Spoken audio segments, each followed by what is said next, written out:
Praise God. I think we are online, but let me know if you guys are getting the notifications. Yep, you just came in, Yep, Maury. yeah, I just got one. Just came in. All right, praise God. All right, everybody, go ahead and give everybody a great big Shabbat Shalom. Shabbat Shabbat shalom, everybody. shalom. Shabbat shalom, Shabbat family. family. Shabbat Shabbat shalom. Shabbat shalom. shalom. Shabbat shalom. Shabbat shalom. Shabbat shalom. Giving that serenade. Hallelujah. Shalom. Yeah, Shabbat shalom. Shabbat shalom. All right, everybody, go ahead and mute your internet for YouTube and stuff like that. You guys are on here live, so I appreciate you guys checking to see if it came through. We're all good to go. In general, yeah, do a mic test and camera test for those of you that want to show your face. And again, it's always a blessing to be here with you all. It's always a blessing, sincerely. It's a blessing. The Most High has blessed us to connect, to get to know one another, to really support one another through the trying times that we're living in today. There's a lot that we as a nation, as a people, are dealing with, and it's important that you deal with it righteously, and you have righteous brothers and sisters, elders, imams, and mores that you can go to in this hour. And I mean, again, that includes all of you throughout the entire diaspora. So whether you are in the UK, you're on the continent of Africa, you're in the Caribbean, South America, Central America, or in Asia, or the Middle East. Those of you that are in Asia and the Middle East, please reach out. I love to hear from you all. I really do. And the different communities that are out there. I know there's a variety of communities out there. Even as far away as Reunion Island, Sri Lanka, in India, we have several brothers and sisters out there. Many of our people still don't know who they are. And that's going to go into a little bit of what I want to talk about today.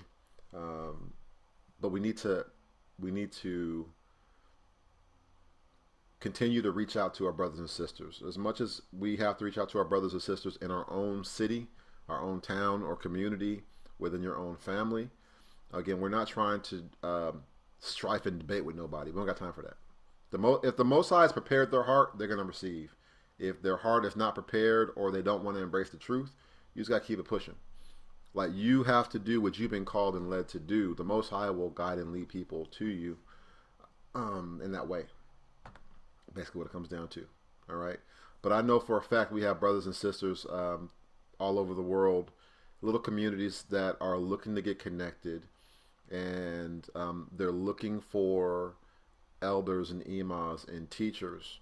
There are young people looking to get connected, like 15, 16, 17-year-old.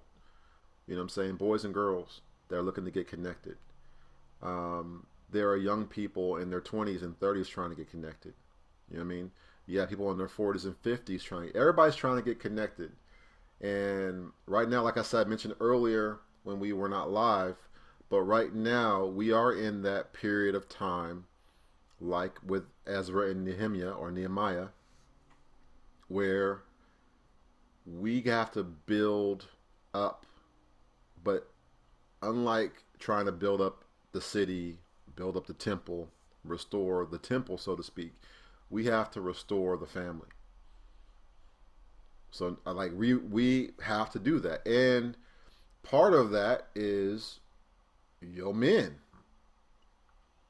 The men of Israel stepping up, standing shoulder to shoulder, section to section, with a hammer, all right, in one hand, and your sword in the other. All right, so while we are collectively building up the family, working on our community, establishing things and taking care of, to be able to support us, we recognize that there's other nations that surround us that hate us. And what do they do? What do they do? What do the nations do when they see you trying to do for your community? Right? What do? They try to dissuade you. They make fun of you. Oh, you goofy. What y'all doing over there? You ain't gonna do nothing, right? They try to take you to court, Yeah. or they gonna try to lay hands on you, Mm-hmm.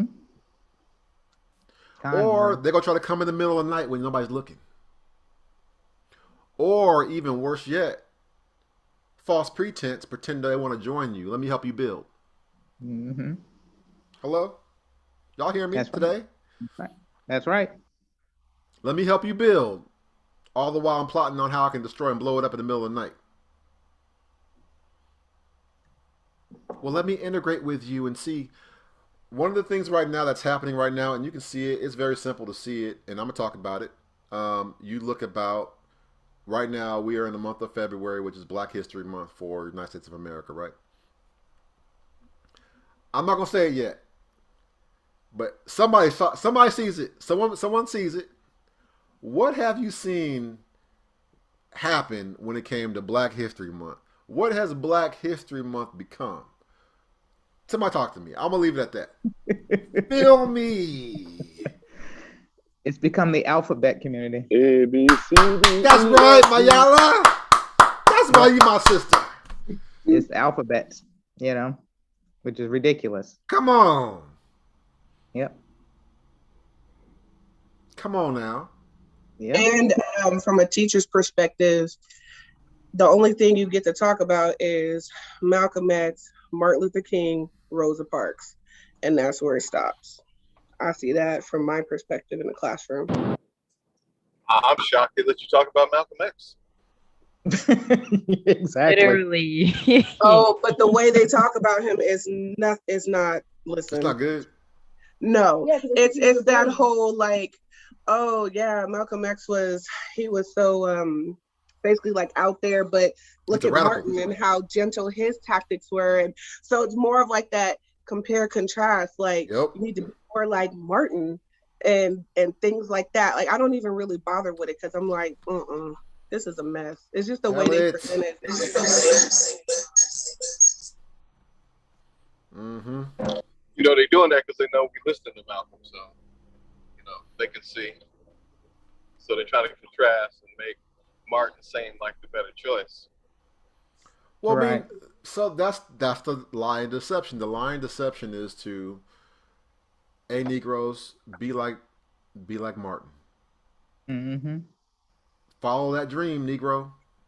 Be Right. like him. But literally right now, I don't care where you are in this country, right now,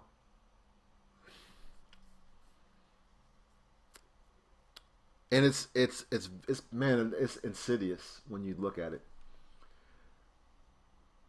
The alphabet community has come in, and again, those of you older than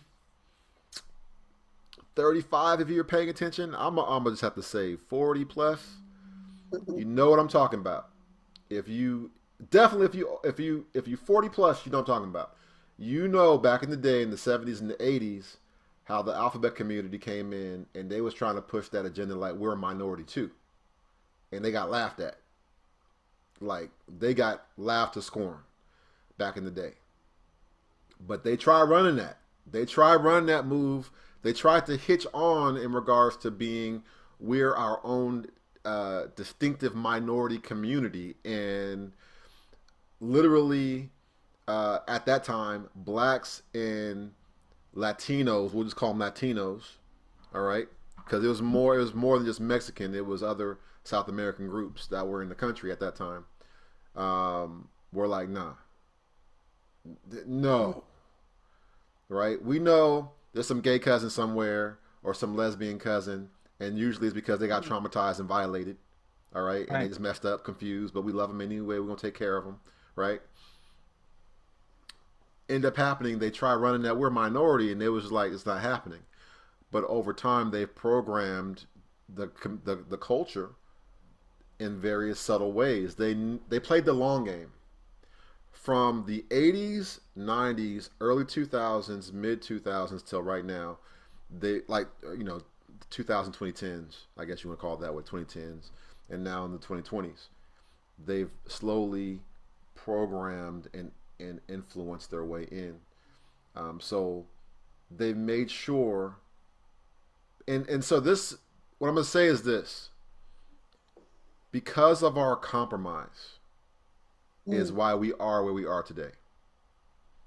Like I'm truthful enough to recognize that we, the collective we, compromised as a community, like as a nation, as a people in America specifically. I can't talk about the UK or no other place. I'm telling you, I can look at it from being someone from the American diaspora that collectively we compromised in accepting what they showed us. They showed us, without going too far, the gay character in almost all of our movies, TV shows, sitcoms. There was something. It was some type of LGBTQ motif was in there.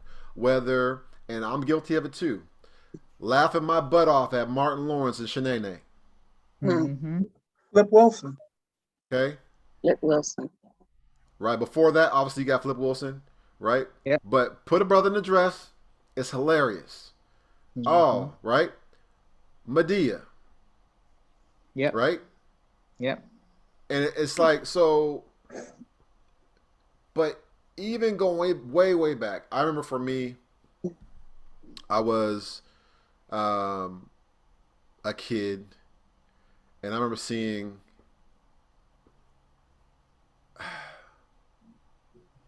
what was that first one? All right, so my hip hop heads from back in the day. I can't remember the name. What was the first hip hop breakdancing film that came out? Like in the early, like 82 or something like that, 83. Electric Boogaloo. Before everybody else Electric Boogaloo. Oh, you got served. Wait. Oh yeah, sorry. I'm sorry. Alberto. Yeah, Alberto. I'll take this. Hey, you know what, Alberto? I'll take the bullet. I appreciate. I appreciate the effort, Alberto. Are you referring to Breaking? No, I think it was before Breaking. It may have been Crush Grooving. It might have been Crush Groove. But anyway, it was one of them. The archetype for, like, you know, the new school films, right? And what I noticed is they had gay characters in the film. Now before, so they weren't like kissing no dude, nothing like that. But what they would do is they were effeminate. And the looks and the things that they were doing in the film were the unspoken LGBTQ mannerisms to condition you to accept that behavior as being normal. Right? And you just be like, oh man, that's that. And they would say the F word, the other F word, right? They say, oh, that's that dude, whatever. We'll just say, you know, that's that dude. Okay? I'm going to leave it at that. Right? And you know what's crazy is when the LGBT community go harder than some Negroes on their word, you know what I'm saying? You can't even say nothing about their word. But you up here, everybody's like, ninja. Anyway, they would slowly introduce their characters in all of the films that were supposed to represent us.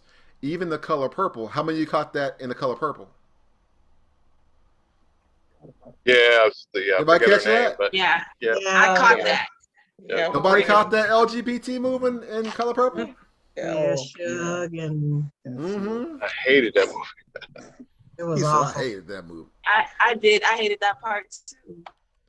Right? But here's the thing, especially when you're dealing with feminism or womanism, which is like the black version of feminism trying to be, in the root of it, you know, you got some folks, even in the Hebrew community, that embrace the womanism move, but you see where that line root is there, strong. Whether spoken or unspoken, it's there. That move is kind of there in regards to lesbianism and bisexuality. Is there deep. So bottom line is that for Black History Month, it has totally become every other culture, ethnic group, and every other agenda hitches itself to the Negro. So Black History Month is not just about Black history. Black history is Black trans history. Okay? It's Black interracial history. Bullshit.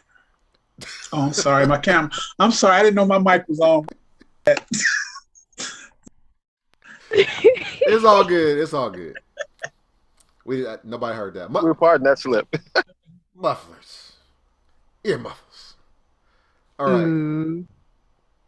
So, but that's literally what it comes down to. The various agendas in this world that are designed to destroy us hitch themselves on to blackness.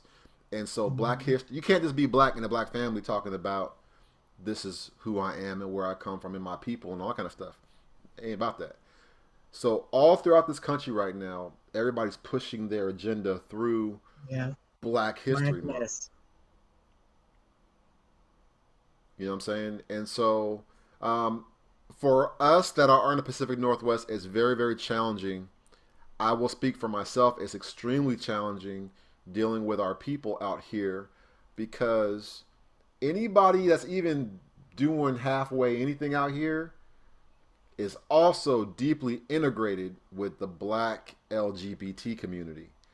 And with that, they are LGBTQIA plus first.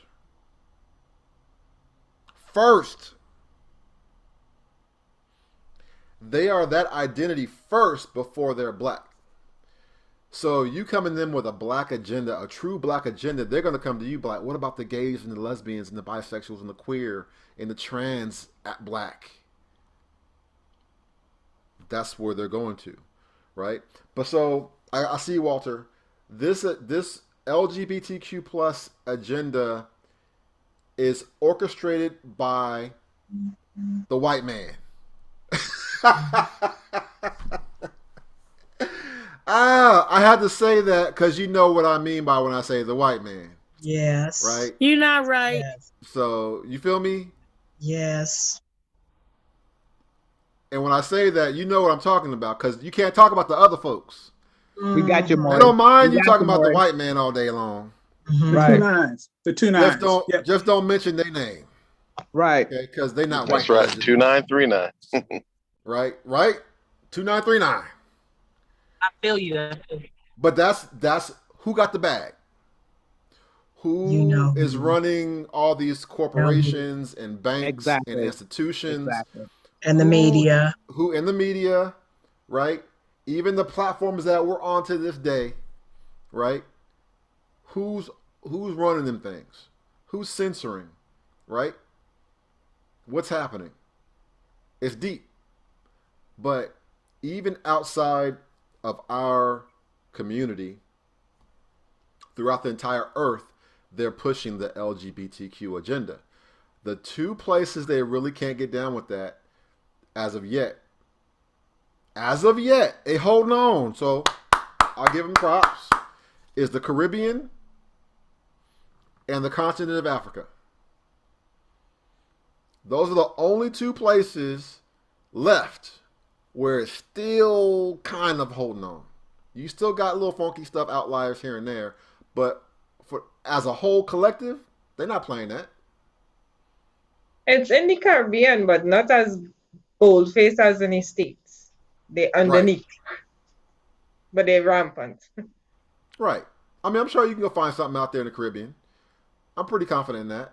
But as a collective, we not really playing that. You're going to get some looks. It's like, okay.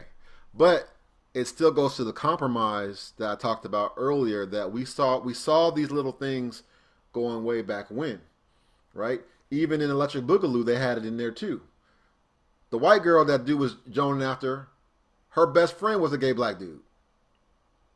Go back and watch Electric Boogaloo. 1 or 2, you're going to see the gay black dude up in there. looking like he looked. Way back then.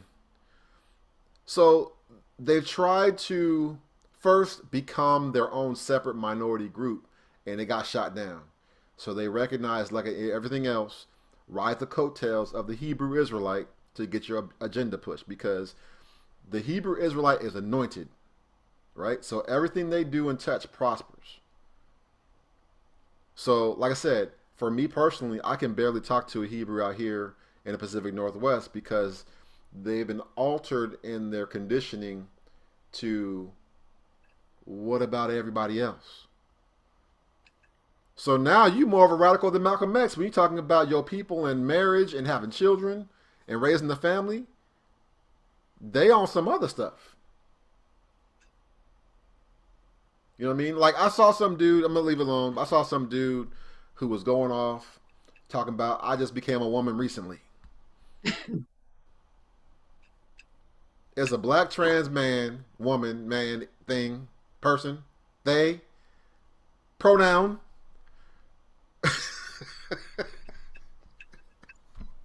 I'm going to stop. Bottom line, he's like, I just became a woman recently, and you're going to tell me blah, blah, blah. I was like, wow, okay. So there's mass confusion. Our little girls are growing up already groomed to be like, I don't need a man. I don't need a man. Vitriol. I don't need no man. I could do bad all by myself.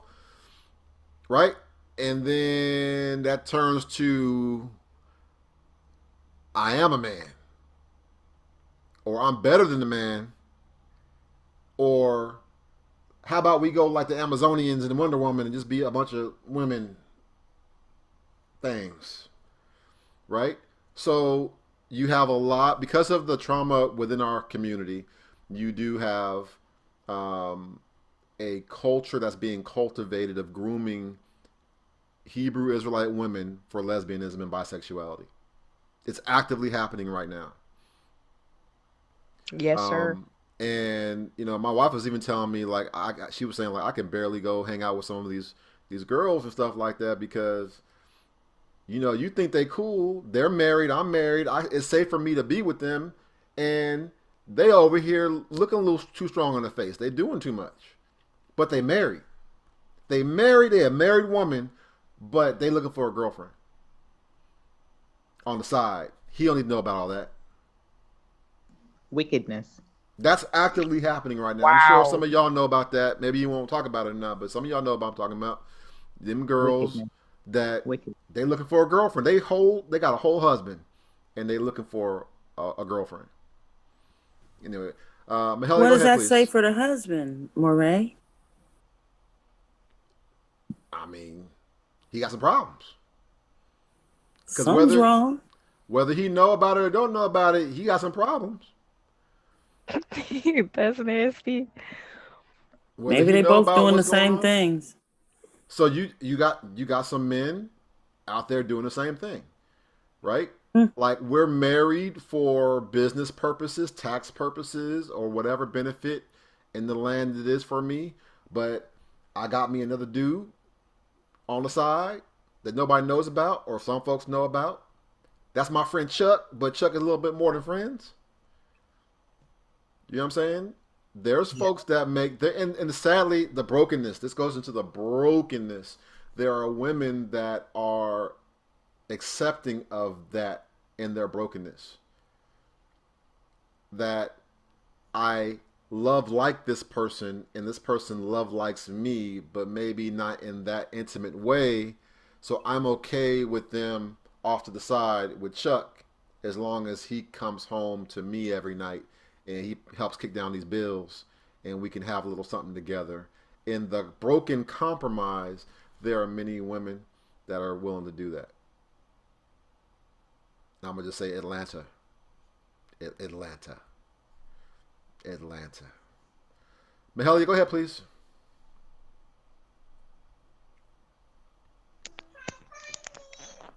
Can you hear me, Maury? Yes, fantastic. Go ahead. Okay. Yeah, I was just gonna say too, when I was in high school, because I I mean, I graduated high school in 2011, Mm-hmm. and that's the one thing I noticed so much. And I used to be like, is this like a trend that everybody's hopping on? It seemed like all the girls, you know, at one point it's like they're all lesbians, and then at next point they're not. It's like, yeah, they have girlfriends at one time and then boyfriends at one time. Mm-hmm. And it was just so weird. It's like literally like you were talking about, it's a trend. Like, they're seeing it on TV, so they're all just jumping. It's like they're not even into they're I don't know how to explain it, but it's obvious that they're doing it because they think it's cool. And a lot of the younger generation is doing that too, just hopping on the bandwagon because they think it's cool. And with my job, I work with a lot of women, you know, pregnant women and families, and it's really astonishing sometimes, like you meet people. Like I met this amazing midwife, another Mm-hmm. black woman, and I was just like, oh my goodness, she is so amazing. She is great with clients, how she interacts, and to find out, she's Right. married to a woman. And I was like, what? That like threw me off because she did not give off that vibe at all. So now I'm like, oh my goodness. That threw me off. And I'm It's all sorry. good. And Yep. and just, yeah, that's something, in this time, it's so sad. You would think like, okay, if I'm with a group of women, I'm kind of safe. Mm-mm. But now it's like, no, you're not. And even with like having young children, that's another thing too. I'm so mindful of, if I'm like, ever in doing any like group activities. It's like you can't think like, okay, it's a group of women, so maybe I can run to the bathroom or do something real quick and leave my kids. It's like, no, you got to keep an eye on your kids at No. times. And it's so sad. It's so sad, but it's a trend, and a lot of these young people are doing it because they think it's cool, and it's just so sad. Sadly, that is the truth that we're dealing with as a people. Um, it's very, very sad. You cannot trust like that. I mean, you have to. The bottom line, I guess, ultimately is discernment. That's it. You have to have discernment. You know what I mean? Um, that's it. I mean, the core issue though is that we got to be raw about the situation. There are many things. It doesn't matter about your feelings, right? There are many things that are destructive to us being a people. Okay, so right now, um, the whole world is going for a collapse right now, and this agenda is being pushed on the entire world. Like right now, young boys and girls are infatuated with the exportation, the open exportation of K-pop and J-pop. It's like Japanese pop, Korean pop, basically. This youth, for some reason, it's not like it's like brand new. It's been around for a while, but for some reason, it's being exported globally now. It's no different than there's a lot of um, artists from the Caribbean and the continent of Africa that are getting more exposure globally because they've already kind of destroyed the American Negro to a certain extent. They're already defeated in their culture, right? Like our culture has been fully dominated. Be 1,000 with it. Like it seemed like we can never have nothing of our own because it's going to get infiltrated and twisted and perverted, and then you're going to have white people basically become the face of your creation. So right now, if you were to say, who's the greatest rapper of all time? Most people, including even some Negroes, are going to say Eminem. Go figure. You ask them, who's the greatest of all MC of all time? They're going to say Eminem. It don't matter about Jay-Z. It don't matter about Kanye. It don't matter about none of these other folks, right? The masses of people are going to say it's him. Eminem's the greatest of all time. Not Dr. Dre, not 50 Cent, Eminem. Right? So it don't matter what genre of music we've created or established. I don't care about jazz, blues. Who's the greatest jazz player of all time?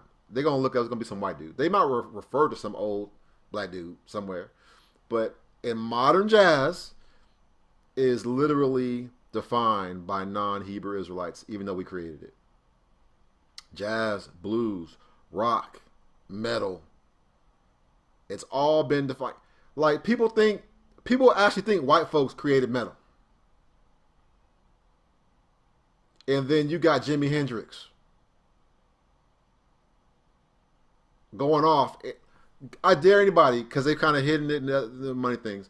Go look up some old Jimi Hendrix. He was playing blues licks, and then out of nowhere, he kicked in something fierce. And all you're going to see is a bunch of white people in the audience like this.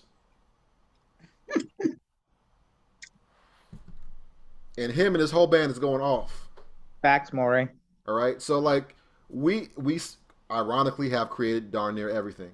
But then it gets hijacked and taken over by other cultures and nations, down to this whole K-pop thing. K-pop, J-pop. So my point being with them is that they literally have these androgynous, effeminate boys in the male K-pop, J-pop bands that literally are like LGBTQIAH people, the alphabet folks, but they're Korean. Yes, Maury. Yes. Come on, Destiny, talk to me about it. You in that generation, you know what's going on. Talk to me. I sure do. So with K-pop and all of that, and all of the like new quote unquote new Asian exposure, they call that the Asian wave, and it's everything like anime, K-pop, Korean drama, all of that. The younger generations are obsessed. I used to be obsessed with a K-pop band myself, coming out of high school. They were called BTS.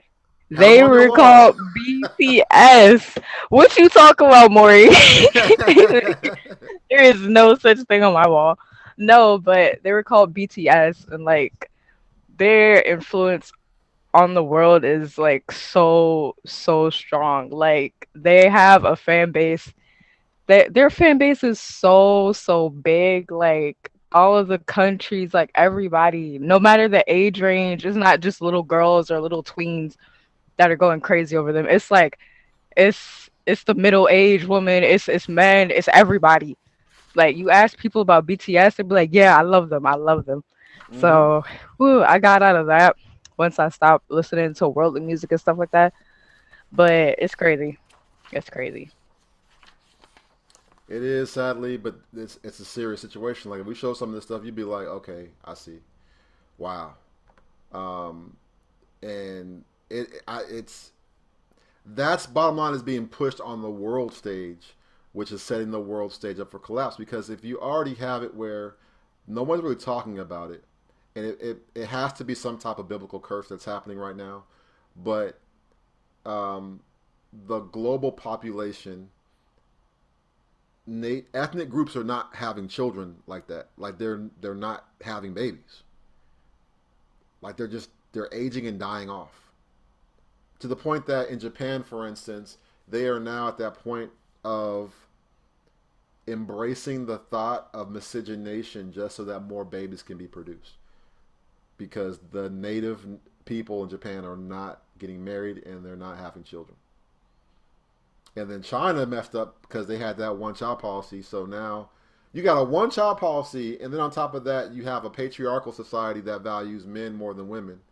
So now you have a bunch of aged old men and nobody was having no children. So you just have this extremely old Asian population of Chinese people, and nobody's getting married and nobody's having children. So, and then you also have the white European, to be specific. They're not having children like that either. So, so you have that trend. Then you have this whole LGBTQ thing, which is confusing things even more. There's now like a hatred between men and women where you get what I'm saying? They're doing the most. So what's happening? So for me and you to come around, and I'm advocating for the Hebrew Israelite man, woman, and child. And to be clear, the black man, the black woman, and the black child, to be clear. Because another aspect that's being pushed is the miscegenation between ethnic groups amongst our people. So it ain't been that long. 50 years ago, you look at the woman the wrong way, man or child, you getting strung up, cut up, ate up, you dead. Lynched. Now all of a sudden, here's my daughter, please take her, please. Here's my son, take him, please. And it's being heavily pushed. Heavily pushed right now. Imadoris, go ahead, please. I know you had your hand up. And then Deborah Craig, and then Mahalia. I'm not sure if you had your hand up still or that's new. Shalom, family. Yeah, I would just want to I was going to comment on what Mahalia was saying about when she came out of high school, and it was like she couldn't tell it was a fad or what was going on. And that's one of the deceptions of how the enemy gets in. It's a fad. It's going to pass. It's the same thing like with the music. It's like, okay, when I was growing up, it was the Gentile boys in my school who wore their pants down below the crack. And, our families, taught our sons, that's just hickish, whatever, country. But then it became a fad, and it just went over into the prisons, and then out of the prison system into our regular thing. And when I think back on it, those young men who were doing that were under the beast system, where you put the ashes on your forehead and eat fish on Friday, that kind of thing. And they were fighting, some of them were fighting against that. And some of them, because that system didn't care, what it is. That's how they integrate their children into that worship. Mm-hmm. So, and then, like I said, it became a fad. And that's one of his major deceptions that he used against us and our children. Because, again, even with the educational system, like, okay, get a good job. You need to go to school. You need to go to college and do all these things and get a good job. But if you aren't reading, which they were hiding from you, didn't know that. It was years before I read this article that there was this African American in corporate America that couldn't read, and how he got there, again, like you said, because he was anointed. But those kinds of things we don't know. And they just kind of come up accidentally sometimes, that you read of these one individuals who have made it without a college degree, without education, or whether it's on a quote unquote clean rise, or whether it's crime and all those kinds of things. So, and then our family will say, we got through that, so it's just a fad, it's gonna pass. But that's part of the deception. And it's the same thing now, The kids think it's a deception. That's why they, 1 year or 1 week, they got a girlfriend, and next they trying to get a boyfriend, or, trying to do both. So, because that's the mental deception of how the enemy gets into continue to do what he did from the beginning. Did y'all really say? Right. I mean, that's definitely happening. Within, I would say, dare say, almost all of our families. especially with the young people, more than anything, they're confused. So, ultimately, what happened is LGBTQ, which is a very, very smart group of people, very, very smart, they went the legal route. They tried to change the laws. And they're committed, I would dare say more committed than most of us in certain aspects of what they about. I'll be bold enough to say it. They played the long game. Strategic, they didn't care. They're going to push their agenda, and they don't care how many generations it takes. They don't care how many generations they have to pass the torch on to the next generation to keep that fight going. They don't care who they have to recruit and how they have to recruit. They was about that life. So what happened? They're going to indoctrinate your children. So what did we see recently over the past 10 years? Be real about it. What did we see happening? We saw LGBTQ plus executives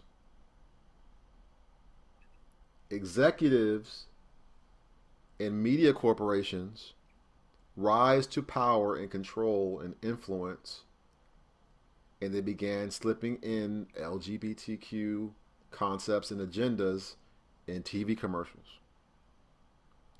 So if you had even the slightest bit of discernment, and most Hebrew Israelites do, you was watching, you were like, was that two women? Split second, boom. Was that two women? Yeah, it was. Boom. Was that two dudes? Yeah, it was. Split second. Then you get messaging from the network in celebration of Pride Month, right? So I want to say Pride Month is in June. So right when you have Juneteenth, it's right in the middle of Pride Month. So you got the LGBTQ community trying to hop on Black History Month, which they doing. Okay. You can't just be black. You got to be black, trans, gay, jank. Or if you're talking about Pride Month in June, Obama, thank you. It's in the month of Juneteenth. It's in the month of Juneteenth. So while you're celebrating Juneteenth, they're gonna have a gay Juneteenth celebration. I'm gonna insert myself in the agenda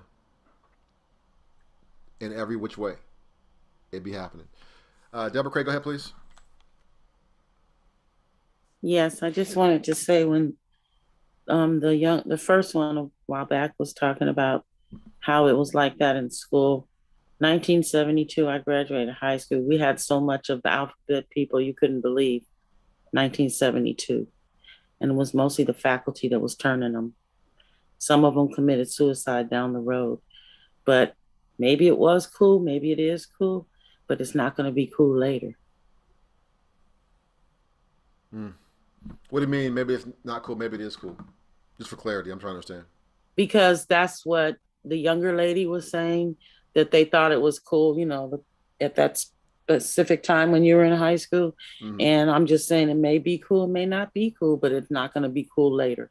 It's going to be hot. That's all. Just an old woman speaking. No, you good. That's very good. That's very good. Like, it's very, very deep when you see that. And I have to say, it's the hard thing. I don't think we can, I'm just talking here. Our nature is loving and accepting of darn near everybody, because we know what it's like to be broke down, to be oppressed, to be mistreated, to be dogged out. We know what it's like. Okay? But the reality, this is why it's so real. We collectively have no friends or allies. I don't care how many white friends you got, how many Asian friends you got, how many Latino friends you got. I don't care who you cool with, and whatever you're talking about. Individually, you might be cool with some people. Like as a kid, for me, some of my best friends was a white dude and an Asian dude. Some of my best friends that I've had some of the greatest memories of my life have been with some of these folks individually. Okay? Collectively, we have no friends or allies in every single last group of people or organization that we've ever tried to go along with, to accept them as a friend or an ally, has betrayed us. Every single one. I don't care what. Go look at the history. Go talk to an elder. Go talk to an imam. They will let you know. Him or her will tell you the truth. It didn't matter what she was feeling in your youth. The history says, no, don't do that. Don't do that. Because you're going to get betrayed every single time. And that's what's happened. Every group of people we tried to come along with, it's okay.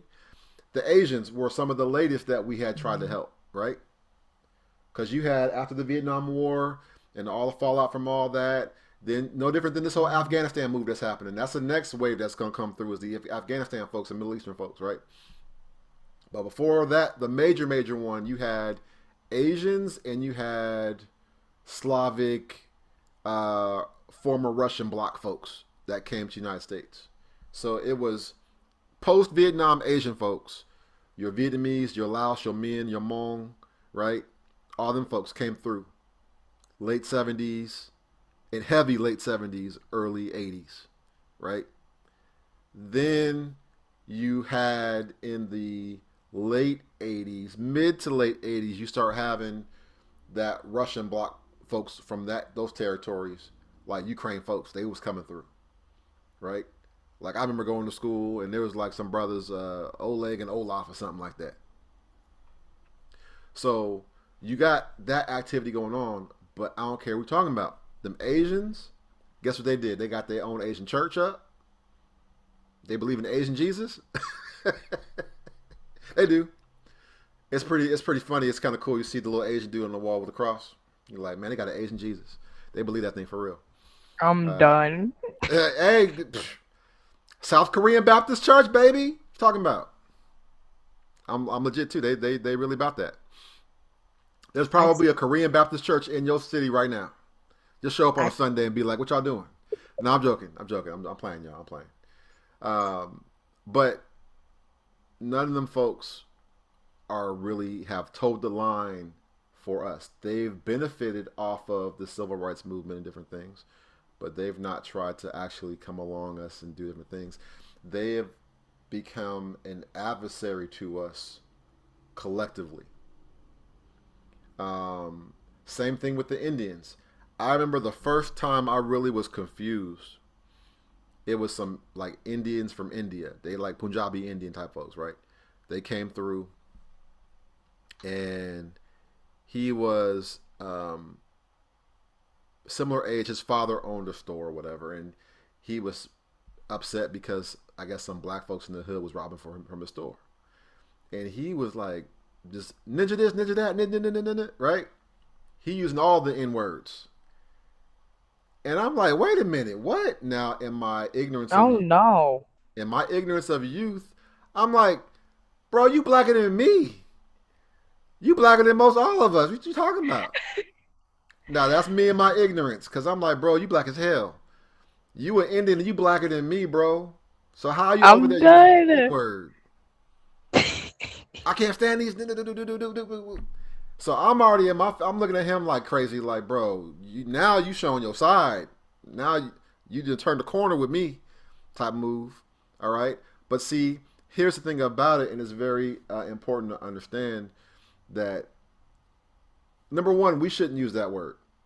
I don't like using that word, but I understand. And when we use that word in certain contexts, you know what I mean, right?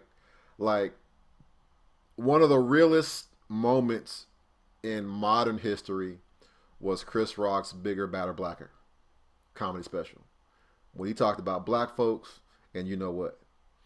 But that was an in-house conversation that should have just stayed in-house. I don't know how you could just have that in-house conversation. But we all know about black folks and the others. Like, that's the truth. But when you got other nations, they don't use the derogative word for their people. They only jump on our word. So I grew up, I heard Asians calling each other the N-word. I heard white folks calling each other the N-word. Okay, I heard Latinos calling each other the N-word. Everybody started calling this, they was just going off. Okay? So you go, that's odd. Why is that? What's going on there? But when you talk to people, and I'm gonna talk to my Caribbean folks. You're gonna be mad. It's all good though. I'm not worried about it, because we got a long history, right? Tell somebody from Puerto Rico or Dominican Republic they black. No. Ain't happening. Yes. I know black. I like you. Oh man. No. Man. Come on now. Let's be real. Let's be real. Come on, fam. We gotta have that conversation. That man bleaching. Yeah, that's true. They bleach. The whitest prosperity. Hey, listen. We gotta talk about that one. Maybe another day though. We talk about that another day though. But man, come on now. Y'all know, high school, college. Oh, this is my black friend. I'm not black. I used to mess with them just to see what their reaction, because it was so over top crazy. But they knew something that we did not know. We looking at them like, bro, you black as hell. You blacker than me. How am I a ninja and I'm over here black, blah, blah, blah, blah. And you ain't black, and you blacker than me. Because outside of us, everybody knew what that meant to be black. And being black associated with that nin word. Everybody kind of knew what that meant but us. So we thinking it's a color thing, which is why today you still got people in Christianity hung up on color. You trying to make it about color, and it's not about color. Jesus loves all people. It's not about the color of the skin. It's about the blood. But you got white Jesus everywhere.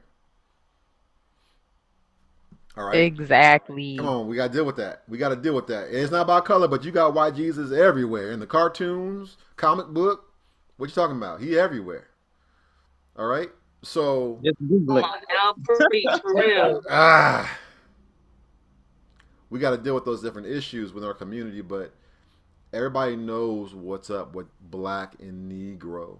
Same thing when it comes to, in Africa, for instance, the difference between the descendants of Esau, Edom, and Ishmael. You tell one of them folks, you black. They're going to say, I'm not black. Well, you look black or black-ish. You look Negro-ish. I'm not black. You're black. They'll say, you are a Bantu, you're black. I'm not black. All right? So we just got to deal with a whole lot of different issues. We have to unpack a lot of issues for ourselves, our people, our family. There's a lot that's trying to destroy us from the outside and within. So I will tell you, as we seek to build up our nation, understand, no different than the past, no different than Ezra and Nehemiah, there are going to be people that are going to try to attach themselves to us in order to destroy us, in order to direct the building process the way they want to have it built. So are you going to stand in the line or compromise? Are you going to stand for building up the Hebrew Israelite family with a black man, a black woman, and some black children, so to speak, Negroes, Period. Stop. Or are you going to be about, well, it's about everybody and everything, and everybody should be accepted, let everybody in, and let be and let love, and this is my husband and this is my wife, and you two dudes and two females. Like, what's going on there? Right? Like, they want to, what are you trying to do? You cannot build up. You can't, like, let me ask you this. Can you guys imagine the amount of heat I get for this platform and the amount of heat I get for Hebrew Connect being directly for Hebrew Israelites? There's so many folks that'll be upset. They'll be like, because nobody wants to see black men and women and families having conversations about black issues, Hebrew Israelite issues at all. They don't want to see us have these conversations. Everybody wants to come in and insert themselves and their opinion on how we're supposed to build and grow. All right? And that's a challenging thing. Mahalia, go ahead, please. Hey, Maury. I was gonna say something before about the just the whole K-pop stuff. Because I did like a study abroad in South Korea, and you know, I must say one of the first things that shocked me was how feminine the guys were, and you see a lot of guys holding hands, you know, arm in arm, walking together. That really shocked me, and it's like they'll just be friends, you know, like really good friends, but they're so feminine, and it's that whole like flower boy culture that they call it. It's like the men, you know, need to be like women, but they're a man, you know, like super soft and loving, but you know, it's I can't explain it, but it's that whole androgynous push.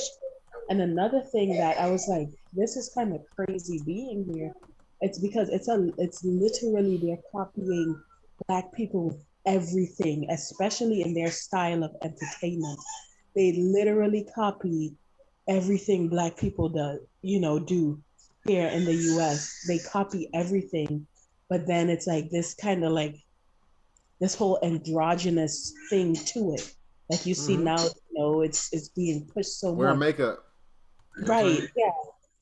Yeah. And but they literally copy everything black people do. When you go there and you see it, it kind of makes you, it's kind of confusing. It's like, whoa, you guys copy. I don't know. It's just confusing because you can obviously see that this is a copy of what you see black people doing, but you're kind of like rebranding. You know how the Asians imitate, you know, Chinese make imitation of everything. It's kind of like that. Man, bootleg your soul. Have a clown walking around tomorrow. Go ahead. Yeah, and I can see why they're so popular now. It's because that, you know, like you said, that whole androgynous push, you know, for men. It's like want people to look at like, oh, this is the new type of man, right? This is the standard of what a man should be and look like, and it's really gross to me. I'm like, I don't get, I don't see what people see in these Korean boy bands. I really don't. Hey man, I'm not even playing around. Like it's real talk for real. Like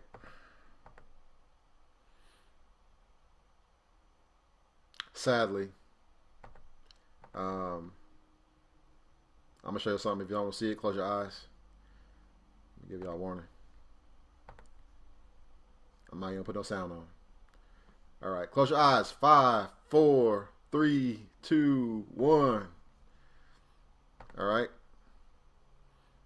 So speaking of BTS, this is the whole BTS crew, I guess. Right? What y'all doing? Look at this. Oh, no.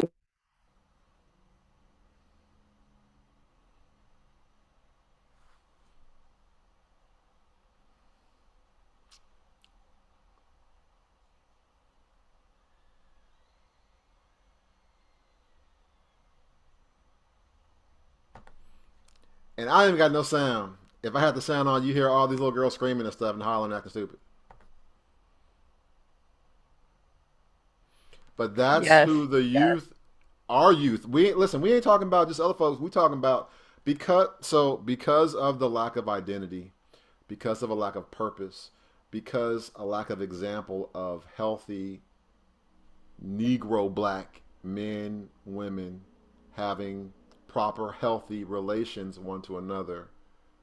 This is what's being idealized. Okay?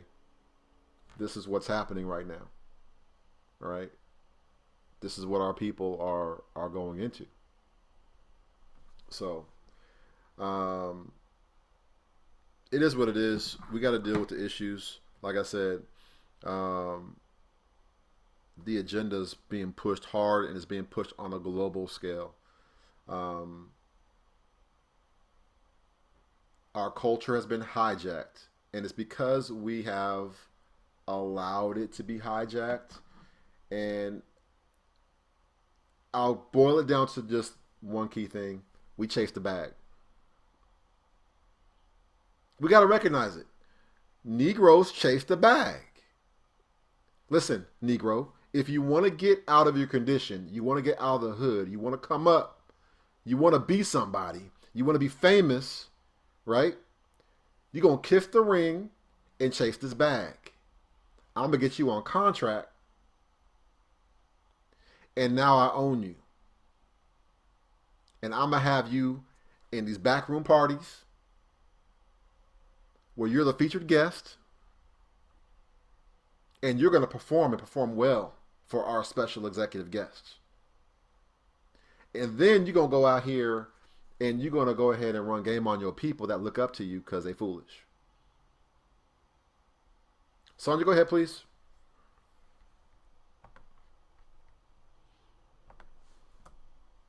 You have to unmute yourself. Hi. Could walk the road in Korea. Yes, no, Vincent. Hi, me and Vincent was just talking about it over the days too. The Asian community, this is one thing we discussed. The Asian community is one of the nations that follow what our culture should be in terms of a community as taking care of each other and not intermixing with the other nations. They have literally practiced that to a T. And I'm not talking about now. Probably now the younger generation are walking away from it. But they have practiced the culture of actually being a nation, honoring their elders and all these things, and being a community and not mixing with the other nations. Another thing too, I was talking with someone on work, and people who are coming to the truth of who they are and whose they are at this point, but being bombarded with the media, the music industry, the entertainment, every aspect of the media where they're pushing the LGBTQ agenda and the interracial mixing of the people and stuff, right? One question she asked me was, how can we build back that respect for our people? And it made me think, after we've been so taught to be against each other and fight each other and be separate and not respect a brother, not respect a sister and stuff like that, how can we now heal from the trauma that we've been through, from slavery, from everything that they have done to us over the years? How can we build back and come back as a community, as a nation, so that we could come out of this curse, come out of this curse of where we in now, where we like a brother would not see his fellow brother and be happy for him that he's succeeding and growing and stuff like that, or help him grow. Instead, we pull down each other, we fight down each other like crabs in a barrel. We not building each other, we just pulling down. And that is a culture that has been fed to us over the years. And that was something that made me think, that's something that we really need to do now in terms of in this awakening. How can we build back our trust, respect, and appreciation and love for each other so that we can be a people that when we come together, nobody could destroy us anymore or bring us down, because we have built that connection. And it's something that I started praying to the Father about, show me or us how we can do that in building back our community, because the other nations, as you rightfully said, you can't say nothing bad about them or they're not going to pull down themselves and talk bad or call themselves names and stuff like that. But we do it to ourselves, and we need to stop doing it to ourselves and start respecting and loving ourselves and treat ourselves the way the Most High sees us or wants us to be, in order to grow and come out of this? So I want to speak to that very, very, very briefly. Very, very briefly. So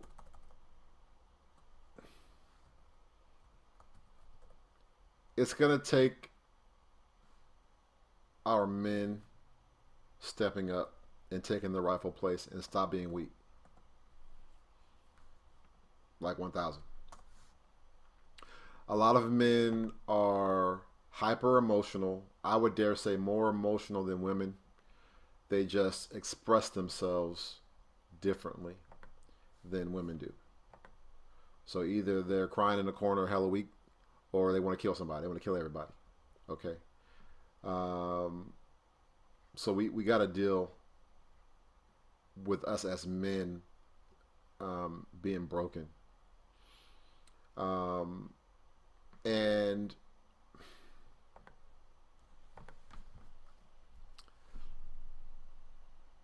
we're the only ones that can set things straight. Meaning,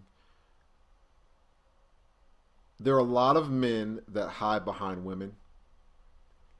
They hide behind the situations and circumstances, and they just don't step up to the plate. Like, they just are lazy. Like, lazy, complacent. Meaning, they're not trying to take the initiative for change. There are many Hebrew Israelite men that are weak. Just call it like it is. They hide behind women, and they seek out other weaker men to be around. Like, a lot of Hebrew Israelite men, and I know not everybody's going to agree with that, and the fruit is the fruit. So go look at that and come back to me. Okay? Now, the fruit is the fruit. A lot of men are uncomfortable around strong, masculine, assertive men. You're going to see these men often floating around women and little kids. That's what they do. They float around women and little kids. You're going to often find them around a gang of women and little kids. You like, Tyrone, how come I don't ever see you with no dudes, no men? He may not have an answer for you, or just say, shut up, and then change the subject. Right? So we're dealing with a situation of lack of education. Let's be 1,000 with it. We're going to be raw here. Okay? We're going to be raw with it. Again, this is my perspective as a Moray. You may not agree with what I'm saying, but I'm giving my perspective as a Moray on this thing, what I've seen. You have a lot of men, Hebrew Israelite men, that are not as educated as women, as their counterparts. You know it, and I know it. To be 100. A lot of men Hebrew Israelite men don't know how to clearly articulate how they feel, what they're going through, all right? Or like what they're trying. They don't even know how to clearly articulate, all right? I'm being raw right now. I know, I understand, and it's the fallout is what it is. But it's like ever dealing with somebody that might be autistic and they haven't learned how to overcome the challenges they face, right? Of the learning curve that they have to go through. They can overcome it, but there's a learning curve, right?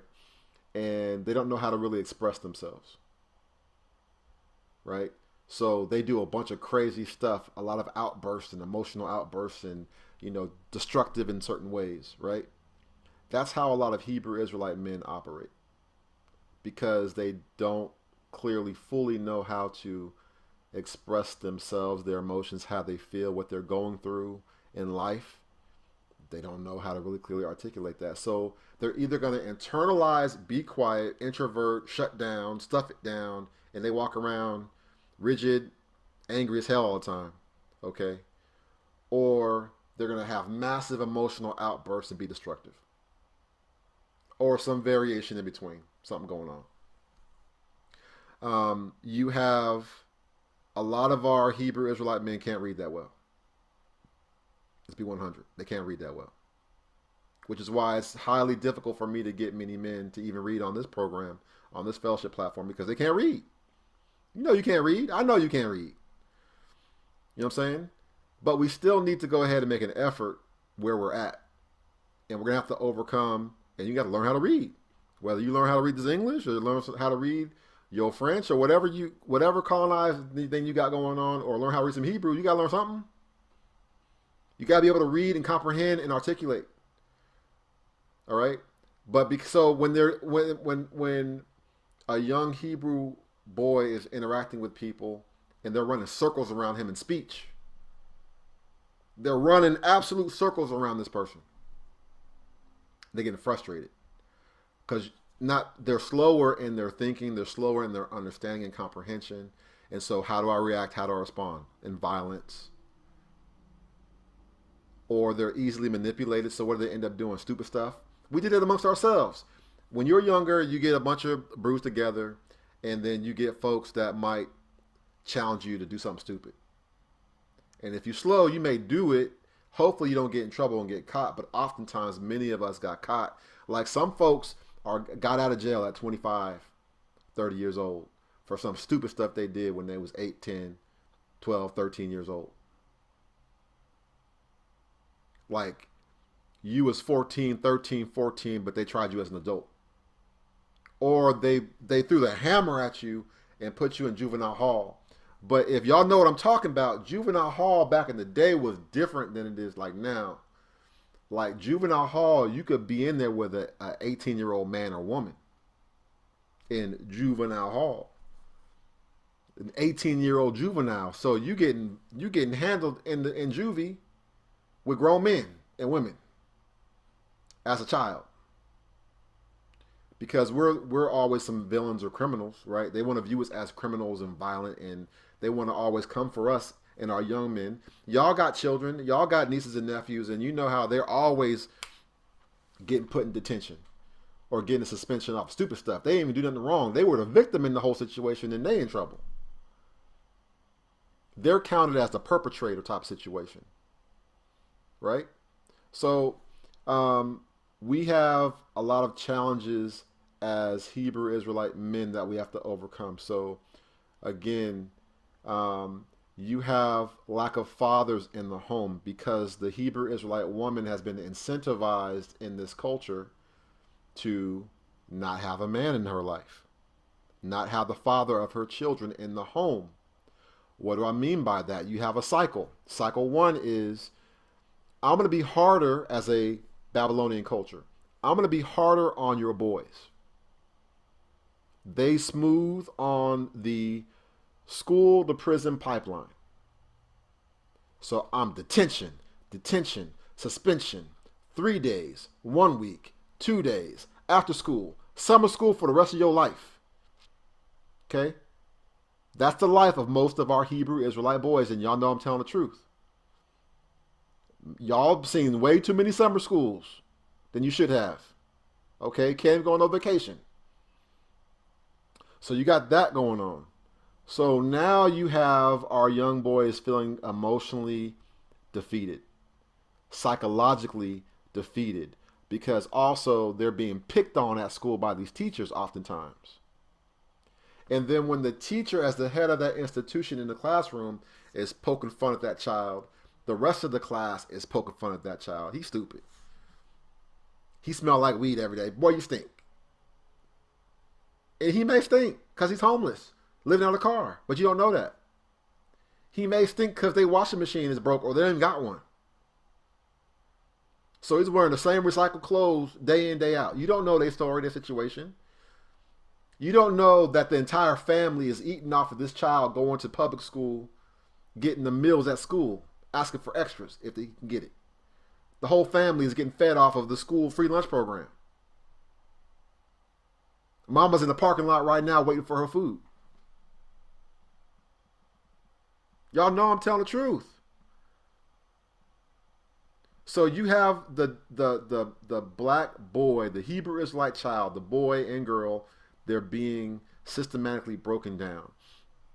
The way that this school teaches is more effective with girls than boys. Across all ethnic groups, don't even matter. But we are the ones that get the hammer the hardest, the most.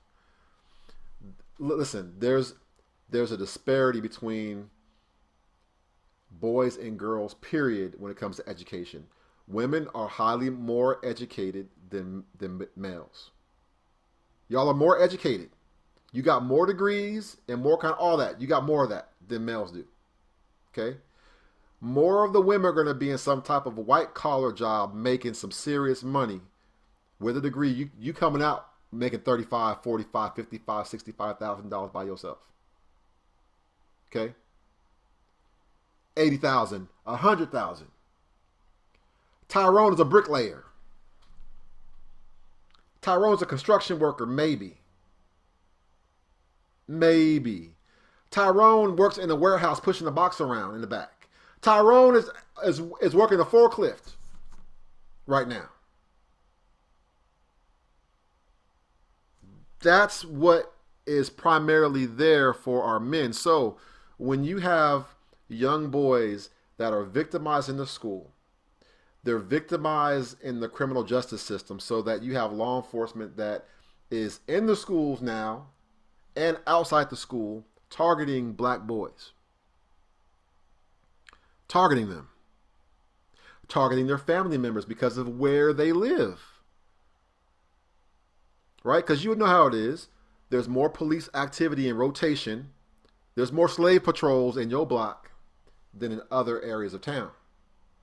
You know what it is. When you go in your area of town, you got squad cars coming through all the time, every 15, 20 minutes. They on the beat. They on patrol in your community.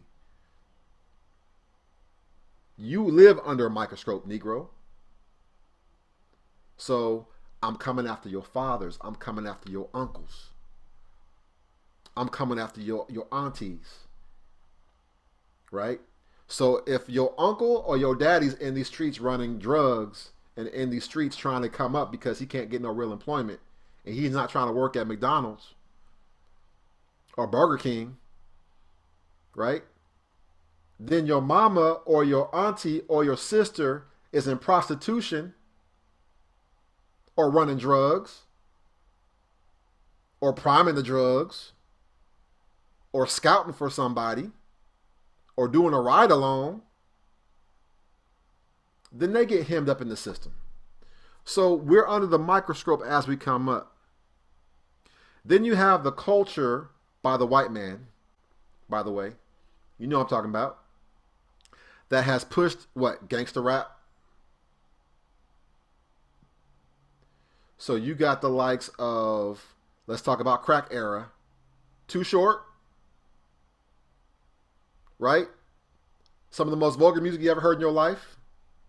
Violence against men and women. You ain't nothing but this. You ain't nothing but that. You got all that drama going on. So now you have our youth that are being fed on Eazy-E, Ice Cube, Too Short, NWA, right? They're being fed on this new toxic culture of hip hop and rap. Violence towards your sister. She ain't nothing but a hoe, right? You just do with her however you will. You degrade her, you demean her, you destroy her, and keep it moving. That's like raw. You destroy the black woman, Negro. So in your songs, you're destroying your sister, your mother, your auntie. You're destroying any woman that looked like your people. You destroy that woman. You exploit her. You take her money. You ride in her car. While you drop her off at work while you in the car. You in her bed. You in her bed. In her apartment. With no, you got no job. You ain't bringing in no money. All you got is a ding-a-ling. That's all you got. That's it. But you living off of this woman. That's what's happening. You got our boys. I ain't even talking about the men yet. You got our boys. 15, 16, 17 years old. They are so the daughters are being primed because they're thirsting for attention that they're not getting from their father, who either don't care, is dead, is in prison, or with a whole new family. Okay? Because he's in these streets. So she young, 16, 17 years old, 18 years old, wanting attention, wanting affection, wanting a new daddy. Okay? And she's getting ran game on by some knucklehead boy who think he cute. He plays basketball. Okay? He's on the varsity team or the JV team. He's so cute. Ain't he cute, girl? Yeah, he cute. But he run a game on you, gassing your head up because all he want to do is get in your drawers. So you have our youth that are oversexed, they're hypersexual. You are 13, 14, 15, 16 years old having sex when you know you shouldn't be having sex. You are not mature. So what happens when you have the over-sexualization of a nation? What happens? Like, the destruction of the Hebrew Israelite family is the destruction of this world because we're anointed and everybody follows after what the Hebrew Israelite does to a certain extent. Other nations are following suit. That's why everything's falling apart and being destroyed. That's crazy. Wealthy Facts, folks Maury. don't watch TV. They don't listen to this janky music. They live in their own bubble world, fenced off from the common folk. Their children don't go to your schools. They got their own schools. They live isolated from you. They live among you, but isolated from you. They don't know about no Walmart and Target. They got their own special stores you don't even know about. It's not even on your mental radar. They live in a bubble world, isolated, quarantined away from the filth of everybody else. Walled in their little villages, doing their own thing. They got their own medical. They got their own health care. They got their own schools. They got their own law enforcement. They got law enforcement for them. They have a court system for them. Everything else is on the outside. So y'all Negroes and everybody else are fools because we police you. You are our slaves. You do what we tell you to do and we program you to do. There's rules for you and there's rules for us, which is why I can cut up and act a fool in these streets. And there's an unwritten law you don't know about. That's why I walk and you go to jail for 20 years. So you got our young girls being prepped and primed for abuse and exploitation. That little boy, knothead boy, is just going to gas your head up and tell you whatever he has to say to get in your drawers. And once he gets in them drawers, hopefully you don't have a baby out of wedlock, but likely you will. And he going to move on and live his life because his mama and daddy going to be like, that's not his baby. That's your problem. And guess what? It is your problem. So guess what happens? You got 14, 15, 16-year-old girls pregnant or having given birth. What happens to them? They get set back. Because oftentimes they thought they had the big girl drawers on and I'm a real woman now because now they smell on themselves. I got a little hair in my armpit. Okay, I'm a woman. I had sex at 13, 14. So you flexing on your mama, tripping. You gonna flex on your mama and you living in her house, but you flexing on her like you grown? You gonna tell her what it is because you've been done experience life. You didn't experience life to the fullest extent in your 13, 14-year-old self. You know everything. You grown. And you a fool. Acting foolish. So now you got a little 13, 14, 15, 16-year-old little girl.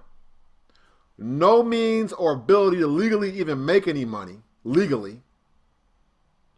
And you have a child. So whose responsibility is it now to raise these two children? The mama. But the mama's just getting by doing what she got to do. Even if she got a good little job, now you done complicated her life because you a knucklehead. So you got to struggle through being a grown-up now. Or you're going to lay the baby up on you and go crazy. You're going to get a crazy check. You're going to go what? Run away, be in these streets, and let grandmama raise your baby? So now you have a child that's being raised by their grandmama. And many of y'all been raised by your grandmama. Weren't even raised by your real mama and daddy. So that's an issue we got to deal with. You got boys growing up never with their mama and daddy, so they hard. They're hardened. They're traumatized. They're abused. Raised by their grandmama. And guess what? Grandma's tired as hell. Grandma's not nice grandma no more. Grandma's like, I hate life and I want to kill everybody grandma. because I'm stuck having to go ahead and raise. I'm grown. I've lived my life, and I've already raised my child. Now here I am, old as old, and I got to go ahead and raise. We ain't talking about the visitation. We ain't talking about, oh, little cutie, ooh, ooh, ooh. We talking about now you got to raise a whole brand new baby by yourself. And you 55, 60, 70 years old. Nowadays, though, you like, what? 35? You a grandma at 35? Come on, you know what I'm talking about. You a 35-year-old grandma. 30 years old. Because when you was 15, you was in those streets with your legs kicked up and had that child. And now your 15-year-old got a baby. You 30 years old, you a grandmama. There's folks walking around here with a great-grandmama. So you have the daughters of Zion being primed up that way. You have the prison system being primed up for the boys. So they either trying to make you gay, they trying to have you be gangster and hard so you could be in prison system, all right? So your mentals is messed up because you've been programmed by toxic hip-hop that was designed to destroy you. You really believe those lyrics. You tried to emulate those lyrics. No different than me in the 70s watching the action kung fu movie theater, TV shows, and I'm kicking trash cans down the street because I'm all amped up. I saw the movie. Now I want to kick something. Okay? Human nature. You see these Negroes chasing the bag because the white man, you know what I'm talking about, the white man told them, do this, and I'll give you the bag. Maybe. So we got this toxic culture where destroy the black woman. Literally destroy and degrade and abuse her. Violence to her. Slap her. Beat her. Rape her. She means nothing to you. Lowest of low. Of all women. Destroy her. Have your way with her. Okay? Laugh at her. That's what we're talking about with them. Okay? So that's how that works. Yet, at the same time, they're programmed to really desire what? Who is the main beauty and sought after woman in your school books, your cartoons, your TV shows, your movies? White women. The white woman. The white woman is the standard of beauty. The white woman is the standard of beauty for the world. It's not just for us, for the entire world. The white woman is the standard of beauty for the entire world.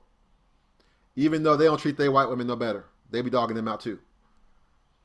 But they prop up the white woman as the example of beauty. Okay? So, what does that cause us to do? Look at our cultural style of dress from the 70s to the 80s to the 90s, 2010s, in the 2020s. What have you seen? You went from Afro natural to creamy crack. Straighten your hair, flat iron your hair, get that hot curling home, that hot comb on your head. Straighten out your hair, right? You have the corporate white America, Babylonian America infrastructure that says, you know what, Sonia, I think, I love your style and everything. You're a great person. But have you considered, flat ironing your hair? Have you considered using the straight comb on your hair? Because we want to make sure that we offer a professional appearance here in the workplace. So now the daughter of Zion got more pressure on her. She's already being destroyed by her own men. She's already being destroyed by the culture because the epitome, not just to the black man and the black boy, but the black girl and the black woman, is the white woman is the idea of beauty.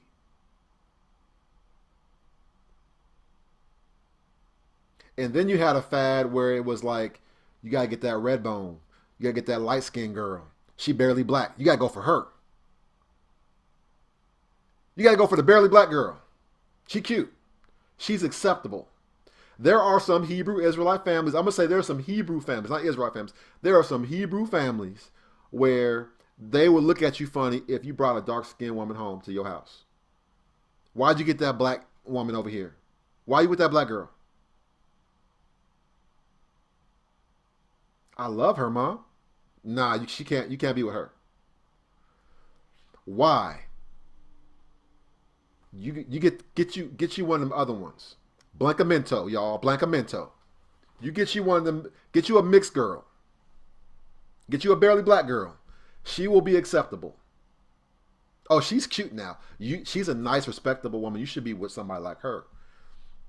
Give me some of them light-skinned babies. They're going to be cute. That's what be going on in some of our Hebrew families. That's raw talk for real. I'm telling the business. We having an in-house conversation right now. So that's the key issue that we have in our community, what's been destroying us. So you have not just men, but women looking at the white woman is the epitome of beauty. She's the one that's desired. Throughout all generations, she's the one that's dangled as the face and image of beauty. So now the white woman's pissed off because she's like, my men don't treat me right. I'm going for Tyrone. So now you got white women that actively pursue Negroes. Now you also got Negroes that actively pursue Becky Sue too. Especially during tax season, because Brisket Back Becky got a job. She got a car. She got an apartment. And she got some tax money coming back. I want some of that. So I will lay up with Brisket Back Becky, and I know she Brisket Back. I'm going to get with Brisket Back Becky. I'm going to get with her, and I'm going to lay with her, and I'm going to do what I do, and I'm going to stay in her house, and I'm going to drive her car, and I'm going to go to Walmart and Target, and she going to pay for everything. I got it good, huh? Come You on ain't now. no man. You ain't no real man with that. You weak as hell. You weak as absolutely. You weak. That's what I'm talking about. We have to change the mindset of men today. Today's man is on that level. Today's man, Hebrew man, is on that level. You want to know where the Hebrew men are at? They would Brisket Back Becky, riding around in her car, watching football. Yeah. Hey girl, get us some more chips. That's what's happening right now. Today. They're like, I don't like y'all, black women. You just frustrate me. You're angry all the time. They got reason to be angry. You ride me like Zorro. I don't like y'all. Because since they was a kid, they've been programmed to choose the white girl, even in the cartoons. I'm doing a video series. I'm preparing a video series on just how we've been programmed. But go through all them cartoons. You're going to see. Okay? I got one for you. I'm going to show y'all real quick. And I'm going to get going here. I'm going to show y'all real quick. I'm not even playing. We got to deal with these issues for real. We got to deal with the issues for real.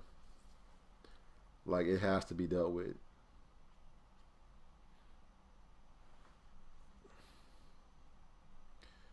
Yeah, I'm going to see if I can do this real quick because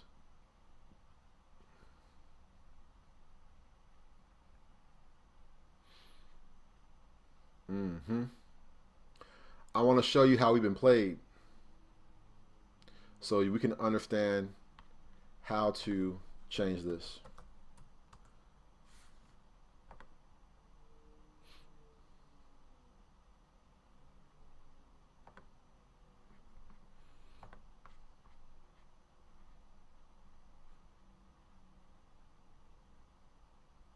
Wow, it's so bad, but we got to deal with it. Okay, we do got to deal with it.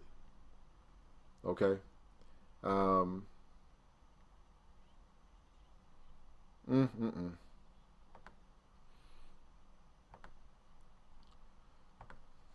This is deep. So y'all gonna be like, yeah.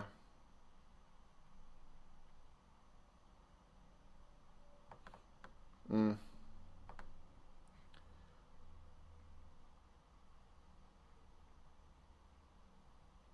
All right.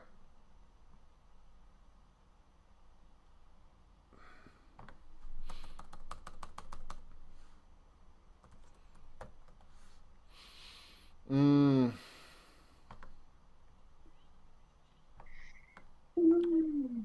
Here we go. I'm gonna share my screen.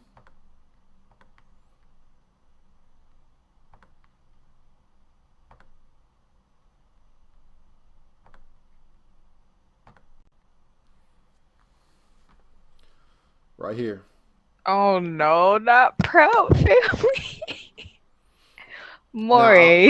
yeah, absolutely. Nah, that's Absolutely. I'm already knowing. I'm already knowing. Yeah. Oh my Absolutely. I want you god. to listen. All right, so now you got the goofy looking Negro. All right, that's him. That's Dad. Okay. I don't know what's happening with his chin, but you know what? It is what it is. I want you to look at this. Okay? I need you to look at this. And I'm gonna try to stop as I can. All right. Proud family. What? You and me will always be tied. Family every single day. All right, she barely black. She barely black. And I'm not trying to be colorism type move right now. We're going to deal with colorism too, but we got to be 100% real with it. I'm showing y'all the situation, okay? That's the wife. That's mama. We love mama. That's mama. Okay? She barely black. Literally, she's like a mixed woman in the show. All right? Like she mixed. Okay? She got like hazel eyes and everything. All right? Red hair, red brown. I know we got them in the family. Shout out to the fam. All right? But that's the acceptable standard of beauty for a black woman. Most of y'all ain't her. Okay? But that's the representation. Keep going. That's the daughter. Okay? Light skin also. Sassy. Okay? When you start to acting like a fool, you know I'm loving every single thing you do. I know that I can always be myself around you more than anybody else. And every day as I'm heading up to school, you know there's no one I love as much as you. Family, a family, proud family. They'll make you scream, they make you wanna sing. It's a family thing, a family, proud, proud. I'm going to stop right there.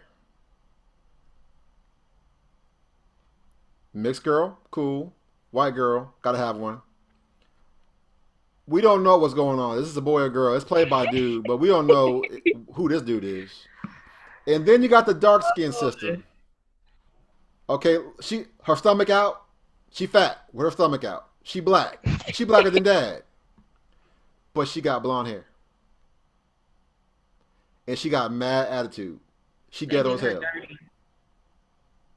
The sister, the actual Negro, like if you say this is a Negro woman, okay, she has the overall, like she Negro, okay. They got her looking like a clown. Family, family, they'll push your buttons, they make you wanna. Grandma's Medea. Grandma looking like a whole cartoon Medea right now. Why you gotta come at my childhood like this, Maury? Listen, your childhood was compromised. I know. Look at this woman. It's the truth, though. I mean, it's Martin, basically. Family, a family, proud, proud family. I gotta keep it real, y'all. I'm not gonna go too hard in the paint right now. I sure could, but It's even worse when you watch it because they even have like I have vague memory on it, but they have these three. I think it's these three sisters that be bullying. The Oh main my character. gosh. right, they blue black. They literally are blue black in the The show. gross sisters and And they blue black. Yep. Yes. And I hate that. I absolutely hate that because they be setting you up. Like when you actually do, if you go back and revisit that cartoon and watch it as an adult, it is straight cold, ratchet as how they they set up these Willie Lynch concepts in your mind, and you just, oh man, that's shameful. It's just shameful. It's bad. It's bad. It's really disgusting. And I never realized what the Gross sisters, I'm like, wait a minute, they're calling them the Gross sisters. And they are literally, man, come on, Tanya. They are literally, wait a minute. And it dawned on me, like, y'all calling them gross. Listen, Gross sisters. Listen, y'all, they Gross sisters. And that's sad. I tell us that, because meanwhile, the star of the show, you know what I'm saying, and the mama and the, there they go. Listen. Oh my gosh. You girls want tickets? How did you get tickets? Online. But I get. Listen, they literally are blue black with nappy hair. They ashy. Messed up teeth. Listen. You wouldn't know about that. Look, since we like you, we'll give them to you at face value. How much is that? $40. $40? The tickets are only $10. That's not face value. It is if you value your face.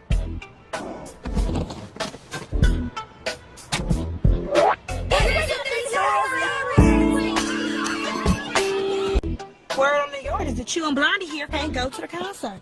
Yeah, we want our money back for the tickets. Money back? The Gross sisters don't give refunds. But y'all look desperate. So we'll make an exception. We'll give you a refund minus depreciation. Depreciation? Yeah, fool. It's like a new car. Once you drive it off the lot, the value decreases. Now, according to the concert Blue Book, value for a $30 concert ticket after 24 hours is, Oh, wait a minute. We paid you $40. Don't be correcting me when I'm doing you a favor, Brad. Okay, after administrative fees, our refund amounts to $5. $5? Did I just stutter? You punks can take it or leave it. I'll leave it. I can put it on my wall as a sign of what almost was. I'll take it. Depreciated money is appreciated money, okay? Nice doing business with you. Yo, Chunks! I got that last concert ticket right here, $50. Yeah. Oh my god, just say yes, they tick? did. You, the men, What? have to trust that you're unappreciated. Oh. So loaded. So loaded. That's crazy. I never noticed that. I She never legit knew said that. cheat. You gotta go back and watch it again, Destiny, because it's different now. No, like I know the colorism and all of that in there, but the fact that she literally said chinks, like, oh my gosh. Oh, but it's a chanks. I didn't say the real word. I said the other type of word. I put an accent on it. You don't do that. Man. No. And real talk, let's be real about it. Let's be like for real. Okay. Innately, we don't move like that. Like, it's almost too much effort. I don't know if it's like the programming of y'all in us. Like, we not walking around talking about Asians and Mexicans like that. We don't do that. It's not that we can't or incapable of, but that's not we don't just walk around talking about folks. We don't do that. That is a propaganda to try to make you think that's how we move. We don't move like that. We don't all walk around like Debo. Blue black Debo, they literally were blue black in the show, like a literal blue black.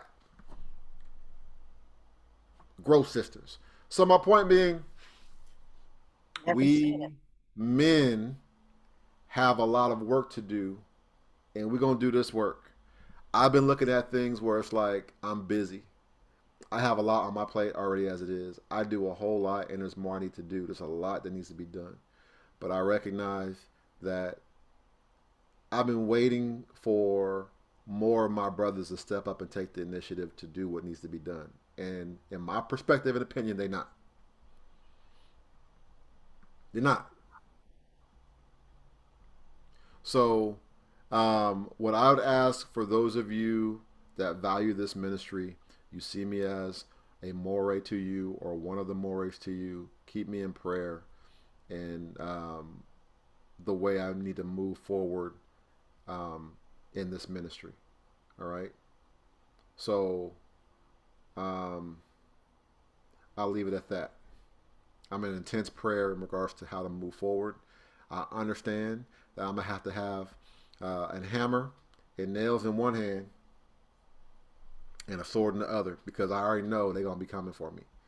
It's one thing to say something. It's even one thing to set some assemblies up and establish some things and whatever. But you talking about building the family, restoration of the family, and deprogramming these things, that's when you're going to see some real heat. So I will say I'm very appreciative of those of you that support me in this ministry, that rally around this ministry, those of you that pray more than anything else, those of you that pray for me, my family, in this ministry, all the different leaders within the ministry that are supporting and doing things locally in their area in relation to this ministry. Please keep them lifted up in prayer. And there's more that has to happen in regards to getting this connected, not just in the States, but throughout the entire diaspora. We have intense work that needs to be done now. There's no sitting on the fence. We got to deal with these different issues. All right. So all these different things that are coming for us, and we could spend hours and hours on in regards to this. We can't do that right now, but it's some serious things that we have to deal with. All right. As a people. Straight up. So those of you that give financially to this ministry, I thank you as well. Your offerings are greatly appreciated. It assists me in maintaining everything and also assisting the House of Israel scattered worldwide. Okay, because we do a lot. We do a lot to support the community, which is why I always say, as the Most High enables me, I have resources flowing in. There will always be resources flowing out to assist those of you in need. So if you are in need right now, I'm telling you right now, if you personally right now are in need, please reach out to me. We ain't talking about wants, okay? We're not talking about self-centered wants. We're talking about you have a need, all right? Whether it's a need for prayer, all right, or whether it's a need, a physical need that we can assist you with, all right?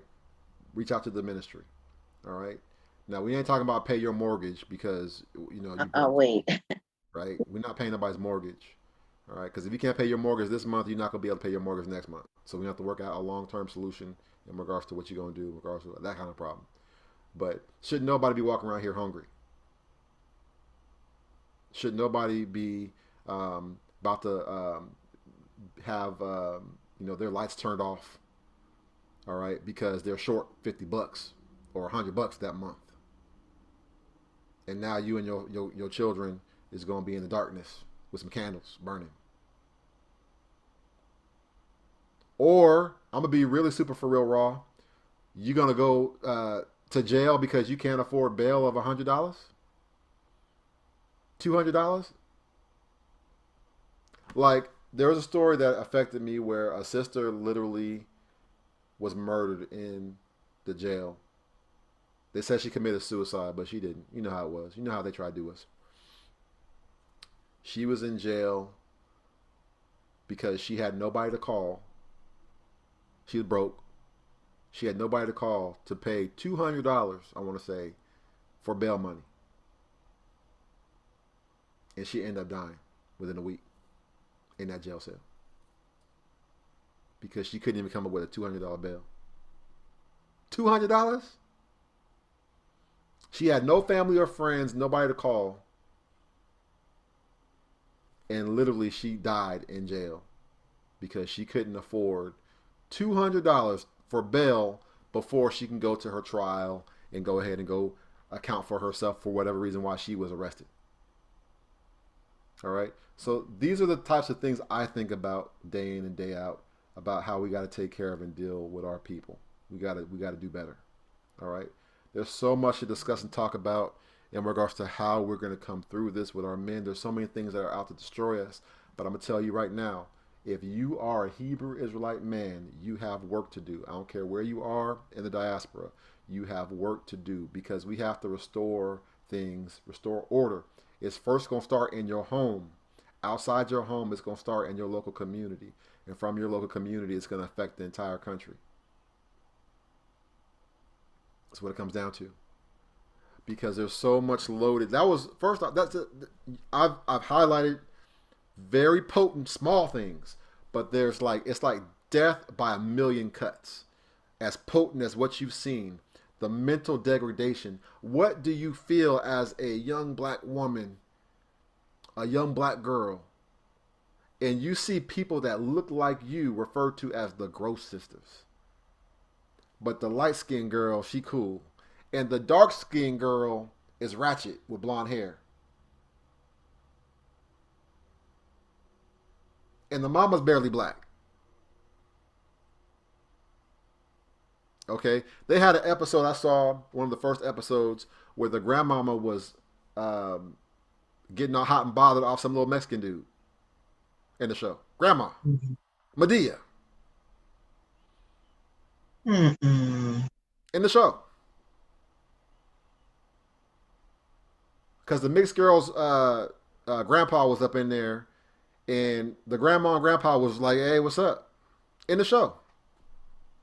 Now, mind you, that show was created and artistically created by a brother. Chasing the bag. So-called brother.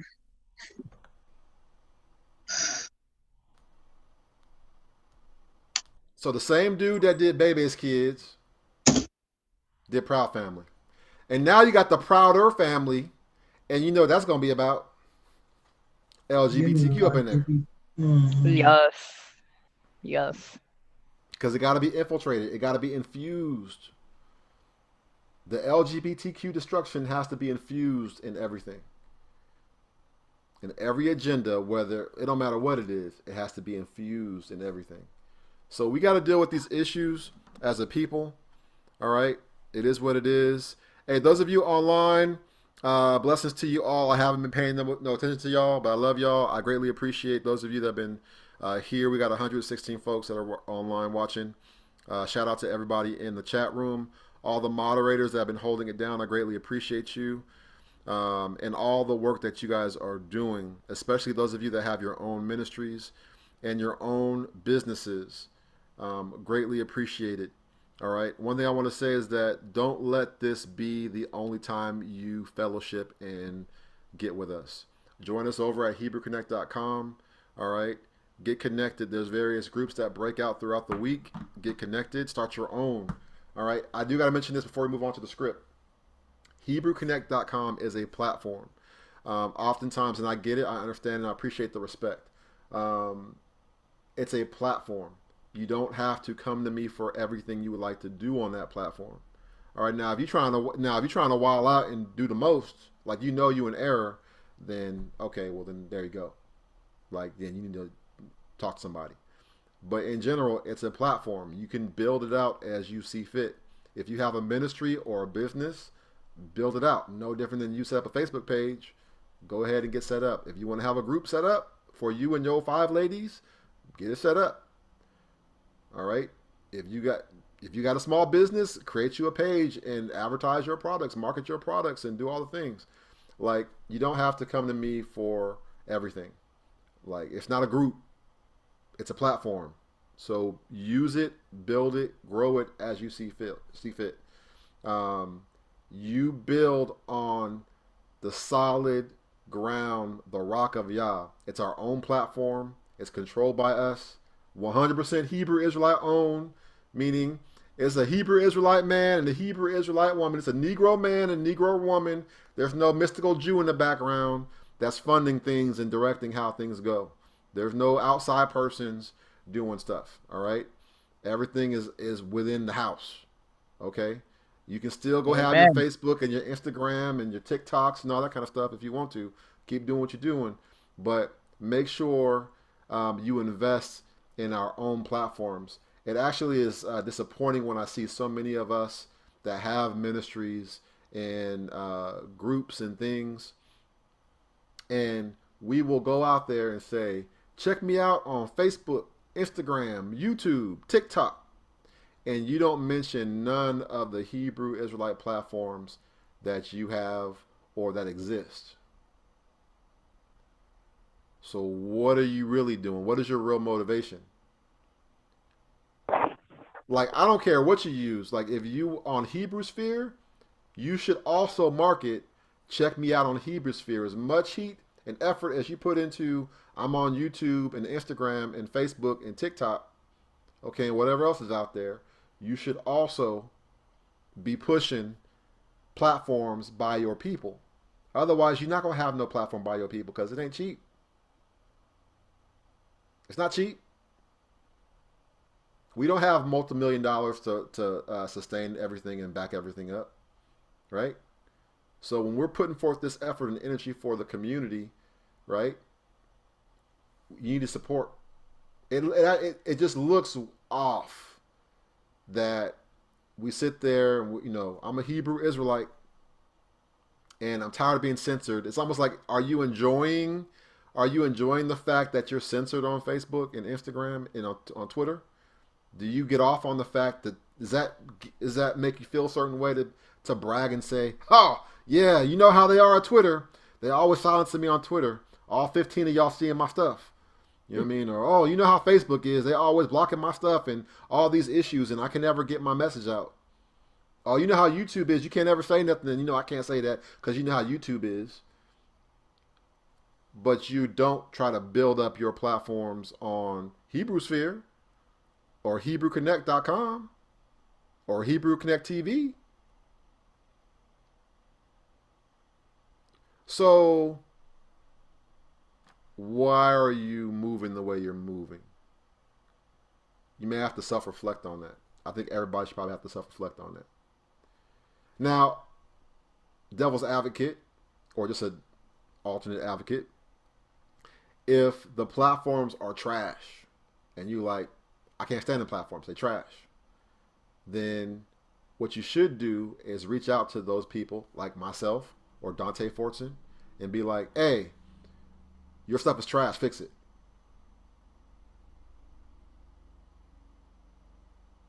Fix it. Nothing can be fixed if nobody knows what needs to be fixed. If you want a certain thing, you should be able to say, I want a certain thing like this, or I want a certain thing like that. Like, for instance, I value this woman so much.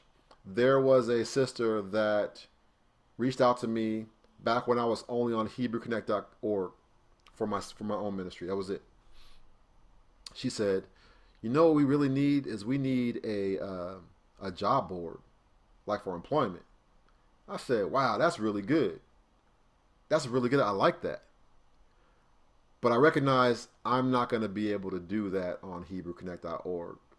I need more control and ability to do more things. And so that's what birthed HebrewConnect.com. You know what I'm saying? Because you're going to have to have a more robust platform to do these extra things that the community is starting to want to start do, right? So if you don't talk to somebody or say, hey, we need to do this, then we can't build it up right and hire the right people to do what we need to do or upgrade what we got to upgrade or add more features or something like that. All right. So, and then again, if you don't like neither HebrewConnect.com or Hebrew Sphere or whatever else might be out there, I'm sure there's some also radio stations out there for us to go to. We need to know about you, number one. So if you do have like another platform or a radio station or something, we need to know about that kind of stuff. Make it yourself. You know what I'm saying? But regardless, we got to support the house. If we don't support us, right? Like, I'm not in competition with Dante Fortson and Hebrew Sphere. Hebrew Sphere is its own thing, and they move how they move, and their content's how their content is, right? We should support one another. Like, if I had a banner ad or something like that, I'd put Hebrew Sphere on my site right now. You know what I'm saying? We should be supportive of one another, which goes into the whole thing of not being in competition with each other. Like, there's not the Highlander where there can be only one, right? We need to support one another and build each other up and stop trying to tear each other down and be in competition with one another. You know what I'm saying? So I just wanted to say that real quick. But shout out to everybody that's in the chat. I appreciate everybody. And just praise y'all. Let's go ahead and I need to pray again. And I want to get new scripts. But before I do that, does anybody have any comments they would like to make? Let's keep it brief, though. Anybody have anything they want to say off what we discussed? Anything? Anybody want to get anything off the chest? Go ahead and raise your hand. Thank you, Murray. I'm sorry. Raise my hand. Go ahead, Kathy. Go ahead, please. Thank you. I just wanted to say, Maury, thank you for the conversation. Yah has always already put on my heart a song last week, as a matter of fact. And the name of it is Sword in My Hand. I had already sung it to one of my coachees. I shared it with one of my coachees. So you are definitely on track with everything. We definitely have to have a sword in one hand and whatever else we need in the other hand. Got to build. Right?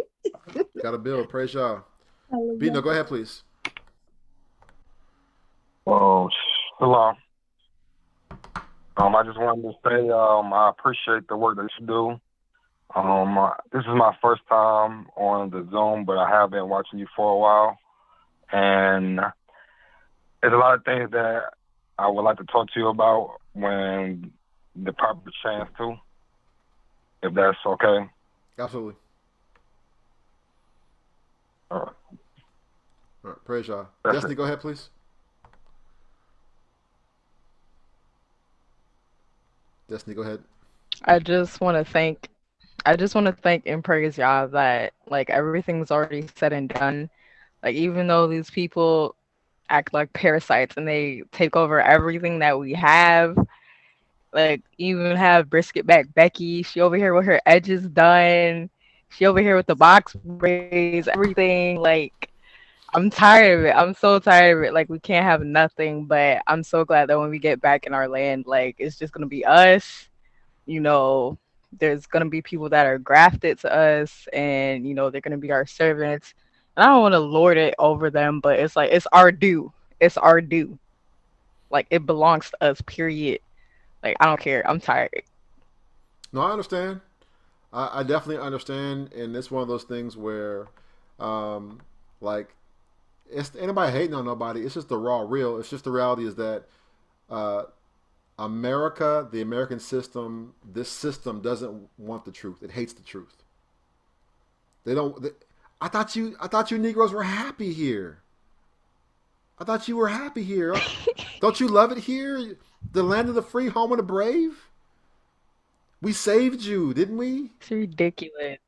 That's their mindset. They think they saved us from something. That's really what it comes down to. It's like, no. It's like, I despise waking up in the morning, turning on the radio, and I hear people that are not my people talking as if they're my people. Like, what are they doing? Be normal.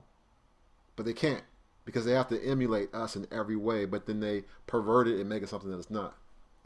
You turn on the TV. TV shows are not your people. Turn on the news. It's not your people. You go to the workplace. It ain't your people. You go to the bank. It's not your people. You go within the community. It's not your people.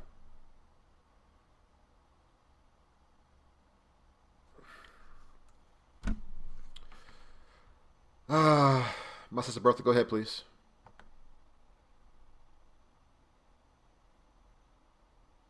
Shabbat family. First of all, Moray, I want to apologize for going through a lot of challenges and not being able to get on the program. But I watched Peace to Pain conference, and I enjoyed that so much. And I want to say that I received my healing from the fibromyalgia, and ever since then, I have not been in any fibromyalgia pain. So I thank Yah.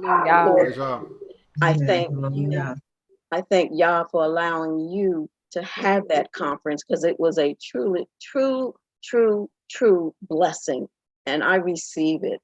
And then second of all, be quick. I just wanted to say, we're talking about our men. I had a male child, and I used to try to encourage him on scripture. When I was a child, I thought like a child. But when I became a man, I put away those childish things. And I try to remind him at certain times because he's a man now, so there's not much I can say, but pray. So I'm with you 100%. Our men need to step up because it's always been the women in church, in everything, taking our kids to the schools. When we have to go to the conferences in school, it's always been the mothers, the grandmothers. It's time for men, and it's time to stop tolerating things of the past. So I thank you, Moray. I truly keep you and your family in prayer because it's not easy. And you have the brunt of all of this. And I just pray that Yah will keep you strong and keep you focused and provide for you and your family. Thank you. God bless. Appreciate that. That's a great testimony to hear, the healing, and all praise to the Most High Yah for that. That's amazing. And yeah, like our men have to step forward, step up, because again, there's so much that's conditioned us and abused us and traumatized us. And many of us are also extremely afraid. A lot of men are extremely afraid. B100, they're afraid. Rightly so. There's a lot of pressures and things. So essentially what it comes down to, a lot of men are of the mindset, primarily also by the training of their mothers to keep them alive, is like, don't make no waves, keep your head down, don't make no sudden moves, like fade into the background and you don't exist type of attitude. Because when you've seen those men that have been revolutionary in a certain sense be murdered, lynched, targeted, they're the ones that get the hammer the hardest. Then it's like, no, son, you don't do that. No, son, no. No, son, no. And in an attempt to preserve the child or the boy from being abused, targeted, and traumatized. All right? But that's not going to work, because now you just have a bunch of lost, effeminate men, and they're being reprogrammed at the schoolhouse because you're a single woman with 1, 2, or 3 kids, and you on the job, and your children, your son, is in that schoolhouse with these other folks, grinding on them, destroying them, working on them overtime, right? Again, school to prison pipeline, working overtime on them. Anything they do that's out of line, or they look like you looking kind of something, they're going to try to punish you for it. Detention, suspension. So what happens to that young Negro man, that young Hebrew boy? He starts skipping school because I don't want to be there. I'm going to go to the mall. I'm going to be on the stoop. Hey, I'm going to go look for other opportunities and alternatives, so I'm going to be in the street. And so now the person you look up to is the street thug dude on the block. And now you in the game. Mahalia, go ahead, please.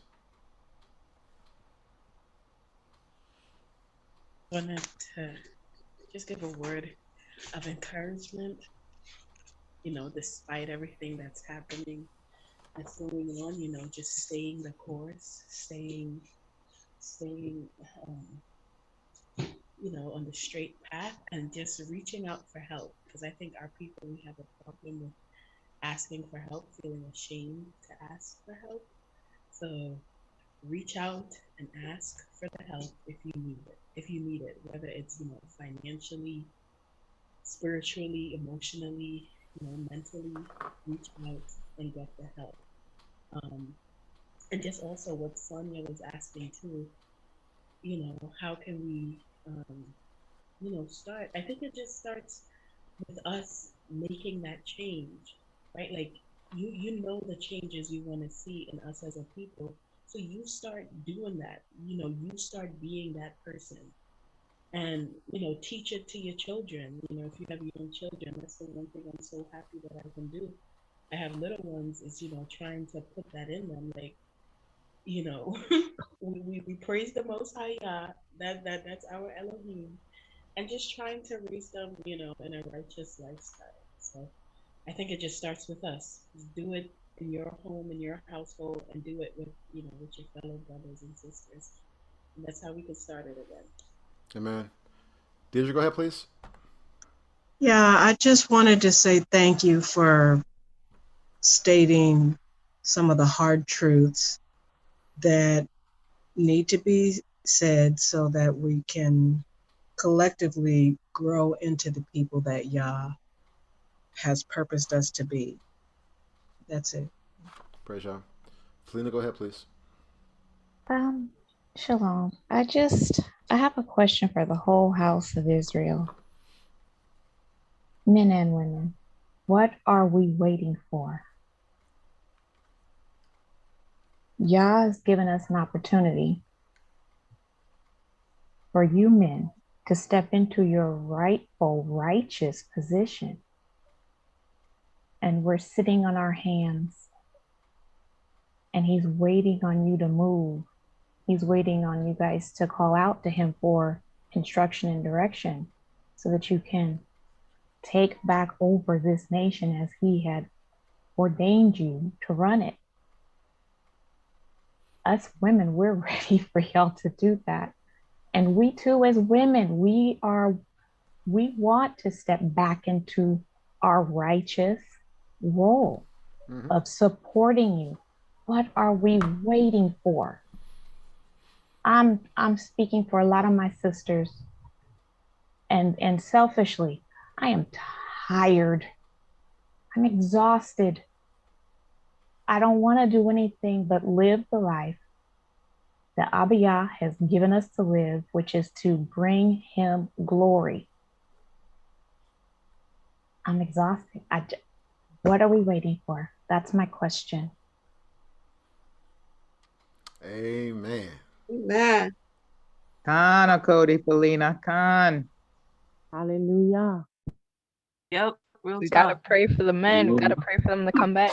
Amen, sister. Amen. Hey, that's real talk. And so ultimately what it comes down to is this. I'm gonna just put it this way. This has been a process for all of us and for myself. No different than when I had that revelation and I had to take a step back and recognize that it's one thing to try to provide doctrinal understanding and education to Christians because they was going the wrong way. Like it was all bad. Okay. And coming to the realization that take a step back. Nothing in this world will change for the better, for righteousness to be in order unless the house of Israel is restored. That's the reason why I started the ministry, because it was like I had that aha revelatory moment that nothing will change. You can't, like, there's a lot of folks that sit up under white folks and the other white meat, and they're waiting on, like I said, the third temple to get rebuilt. They waiting on white Jesus to crack the sky open for the rapture. Okay, that's how they're moving, right? And ain't no white man gonna crack the sky open and look for Tyrone. That's not your God. That's not your Elohim. Okay, but a lot of people, because they are subordinate and submitted to the white man and white Jesus and white Israel and the image of whiteness, the image of Zionism. They're submitted to that. So I recognize until the house of Israel is restored, nothing's going to happen. Nothing's going to change. Okay, cool. Now, fully recognizing, I mean, I already knew, but again, like I'm one person, I'm one dude. Like I'm doing what I can, I'm doing my part. I need my other brothers and everybody else to step up too. Okay, but recognizing also that there will not be a full awakening of the house of Israel until the men get in order. I could have 100 people up. I could have 100 women on this platform right now. That's great. But we need 100 men on this platform right now. Hallelujah. We need the men of Judah to stand up and rise up, to heal, to confront our issues, to stop being afraid of us. Like, stop looking for weaker men to fellowship with, because you want to be the strongest, weakest man of your weak group. I'm going to say it again. You got men that are uncomfortable around assertive men of initiative, men of purpose, men of like, let's go do something, make something happen. They're uncomfortable with that, so they're more comfortable around other weak men or weaker men. So they either hide up under some woman or women, or they're associating with other weaker men. For instance, there are a lot of, and this is a thing that I'm praying about the balance of, like how this is supposed to work. Okay?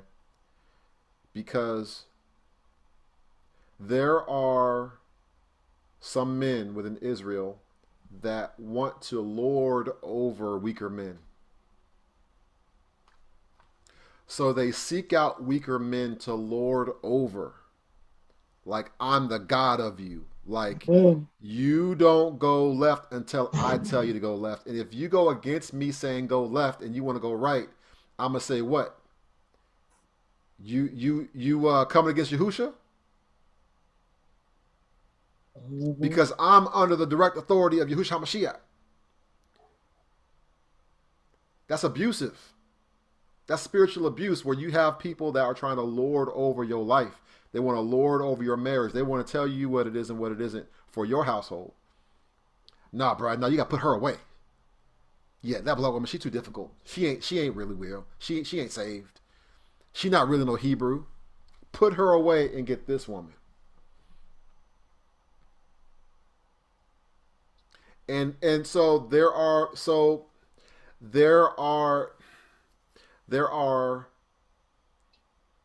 keep it simple, wicked men that desire to lord over these weaker men. Okay? So there are these men, they're like toxic, they're wicked. They want to lord over wicked, like weaker minded men.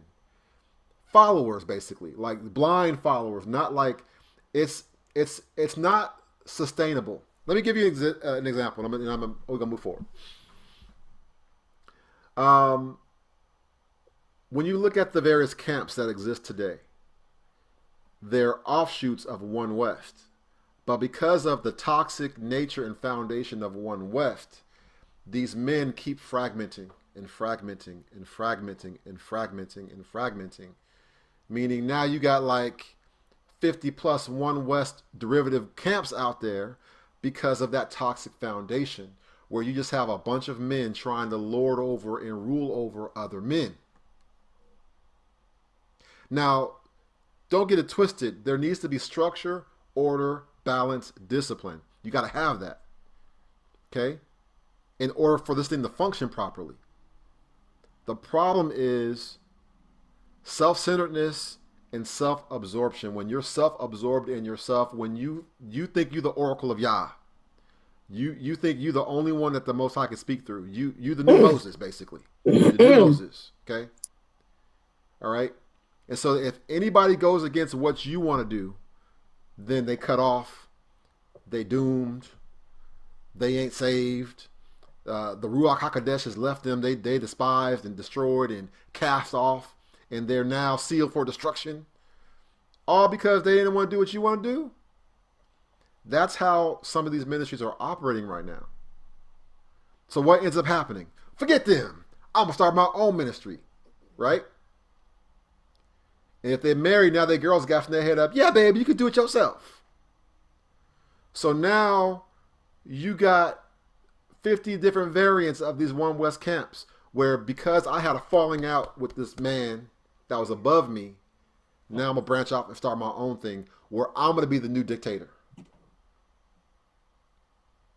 And all I'm going to do is emulate the toxic behavior I just left from. So now you just have this birthing of toxic camps that keep happening over and over again. The difference is who's going to be the new dictator.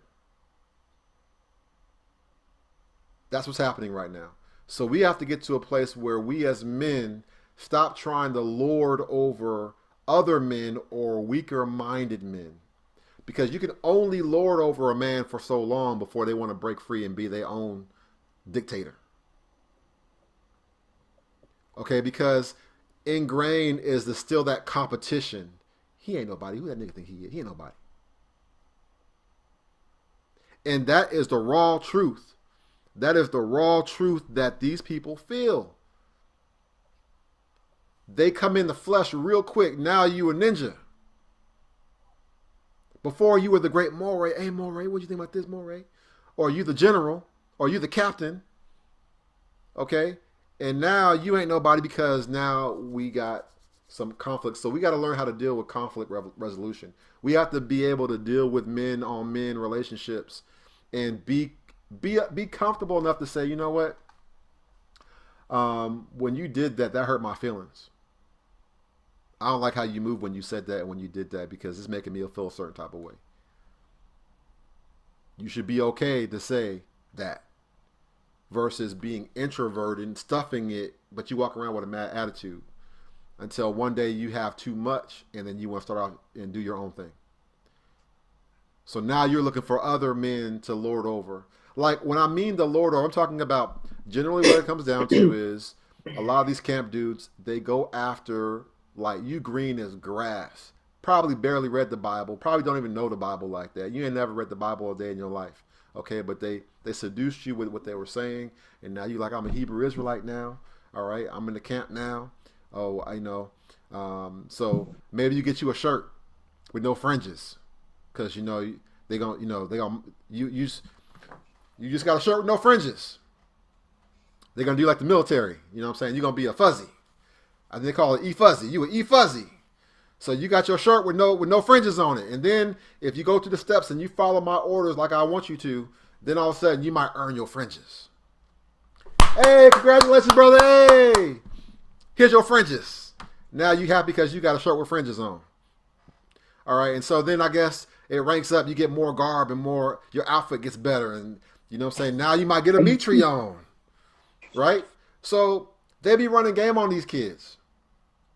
They be running game on them. You know what I'm saying? Because what do you deal with primarily, not always, but primarily what you deal with some of these camps? They're easily offended. They always getting upset about something. They're going to curse your mama out. You and your mama. They're going to curse you out because you offended them because they offended by you now. So now they got daggers for you. All right, no conversation. They got daggers for you, right? That's how that moves. They want to go ahead and cut you now with their words. They want to attack you. So highly emotional, or like I said, they're going to just curse you out, talk about you and your mama. They want to destroy you.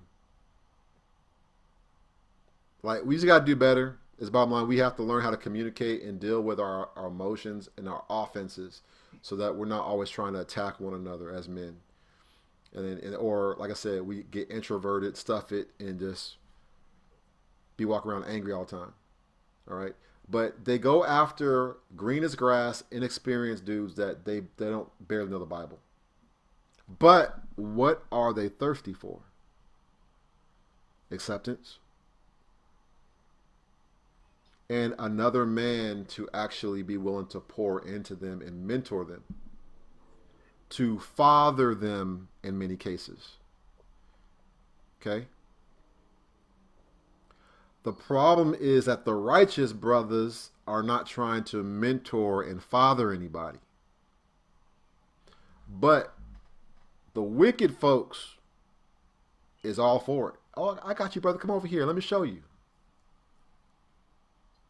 So you got somebody green as grass. Their mind is like putty. And they're being molded by someone whose motivations is wicked.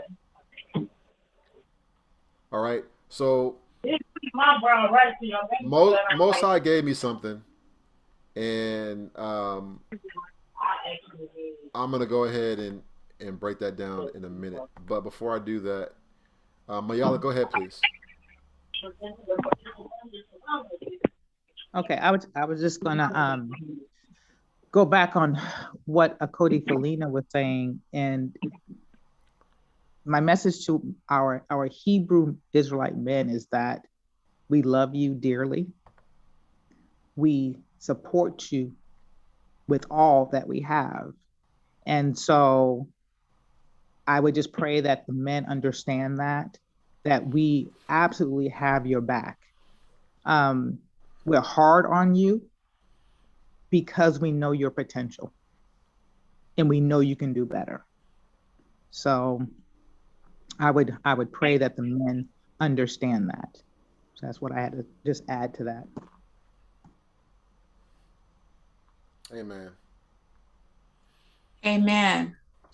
All right, I'm gonna get us up out of here, but I do have a scripture I want us to read, and I'm actually reading out of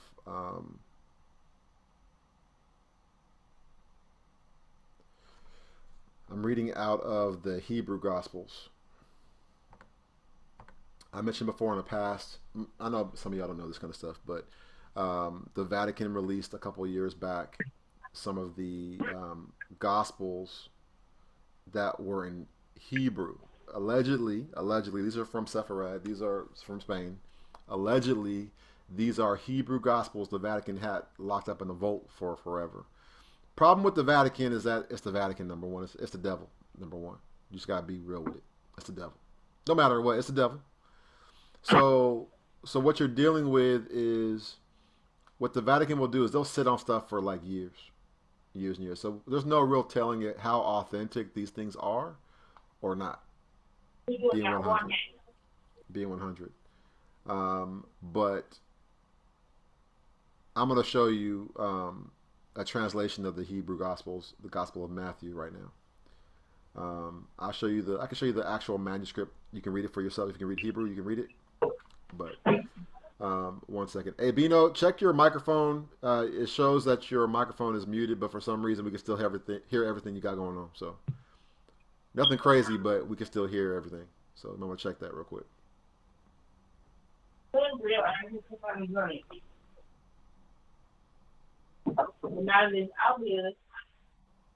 Hey, Bino, can you hear me? You still can hear me? Yep. I'm afraid that my phone is muted. Yeah, I feel you, man. Nothing's crazy going on, but we can still hear everything, so I'm not sure what's going on. I'm going to put you in the waiting room, and then I'm going to bring you back in, all right? That's a telephone showing. On her mute, it's a telephone showing.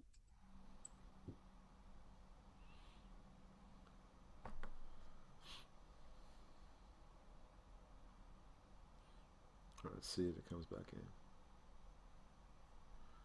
All right, good. All right. I want to read this real quick. This is Matthew. I want to say it's Matthew 9. I'm going to start, 7. I'm going to start from here.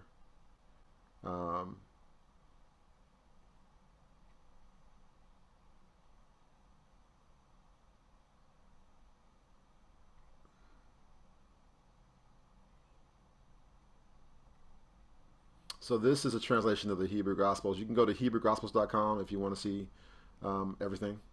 So if I can get a moderator in the chat, go ahead and put that in there for me, please. HebrewGospels.com.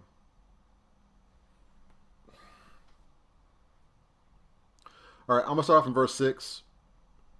And this is a direct translation, so you have to learn how to read it grammatically to make it make sense. They weren't trying to paraphrase much or translate. It's a direct translation, so it's going to be read a little bit difficult. Okay, so it says, Yeshua HaMashiach said to his Talmudim, that's his disciples, you must not speak about the set-apart writings before or in front of the refusing animals, and not bring the precious words before or in front of the pigs. that they do not trample them and not tear them. All right. So this is about, the reason why I'm reading this is about discernment. You have to have discernment in this walk.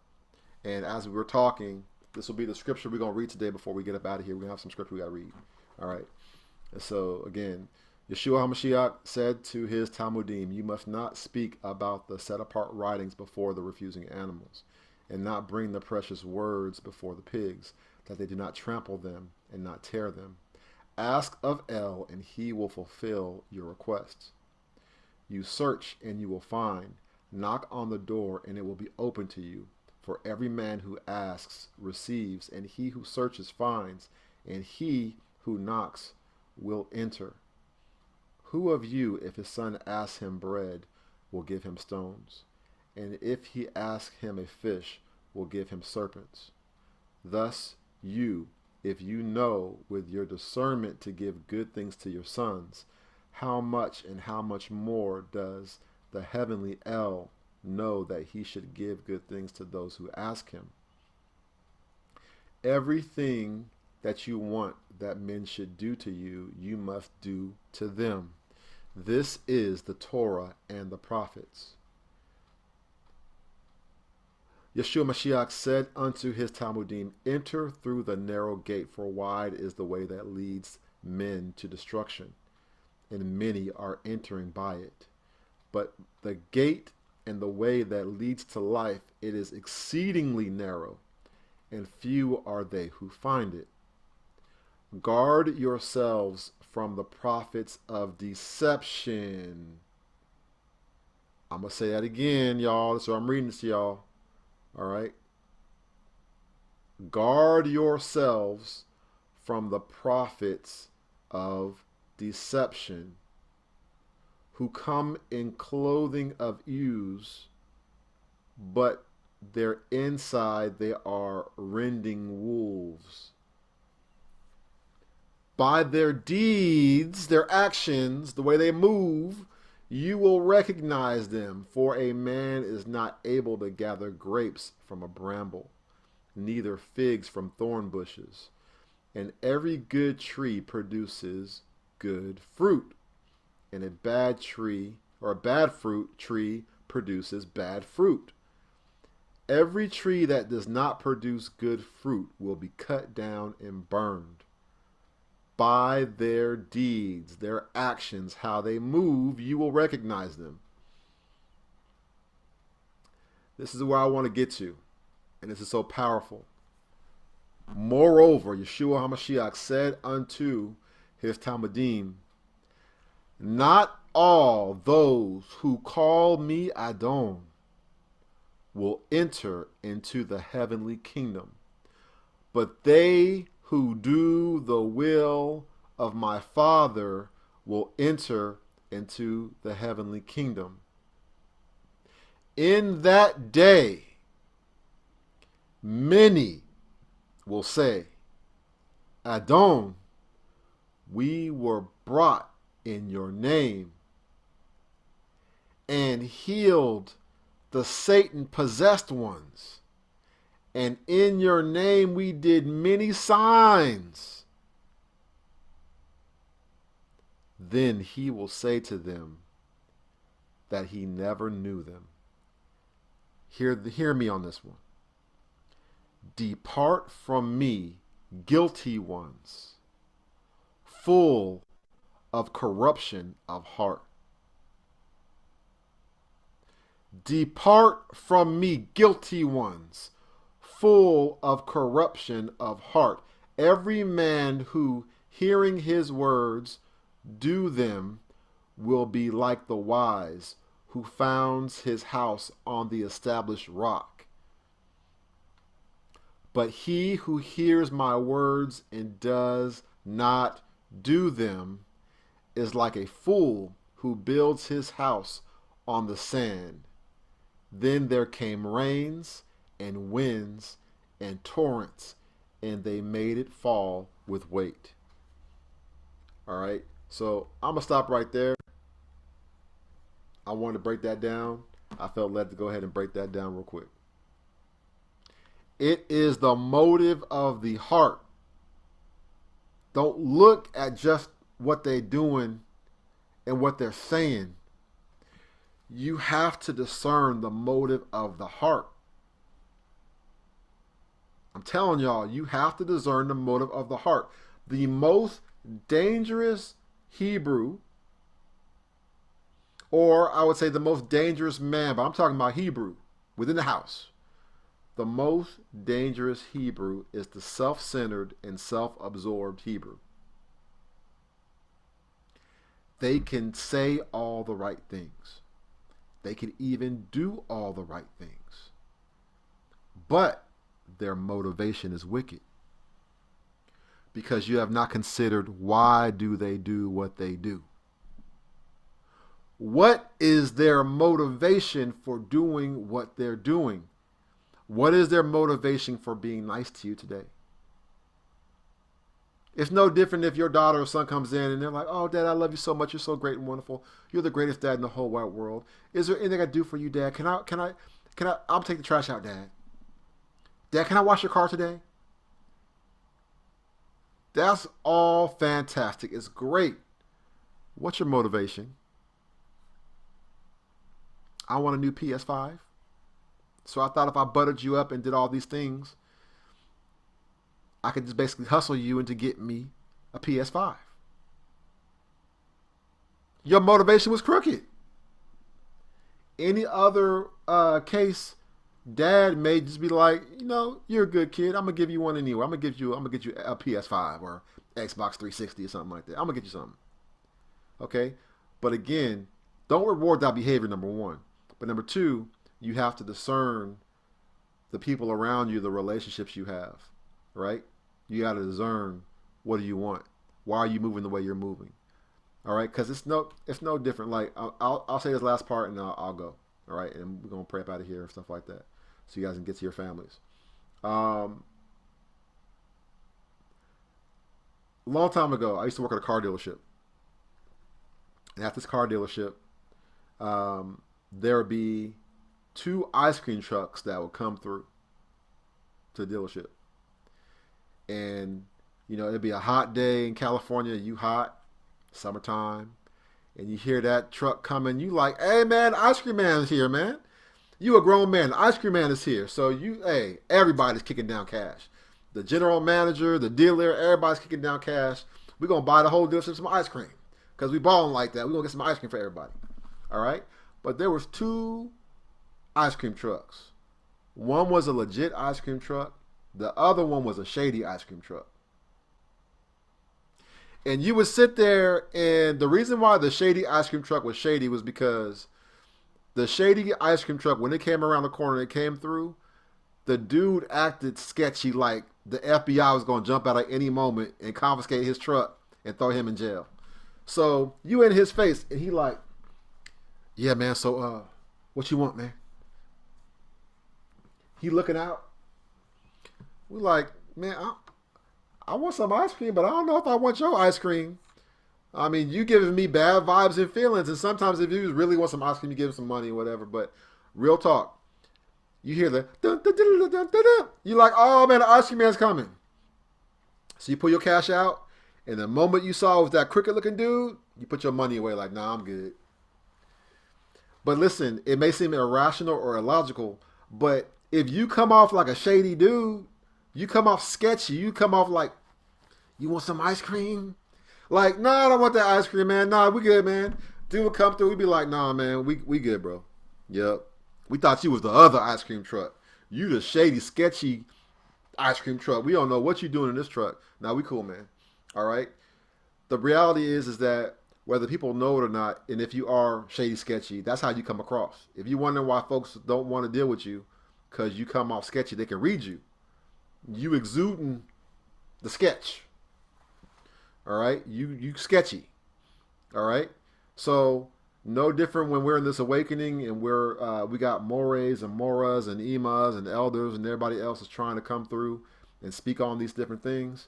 Number one, don't let nobody lord over you.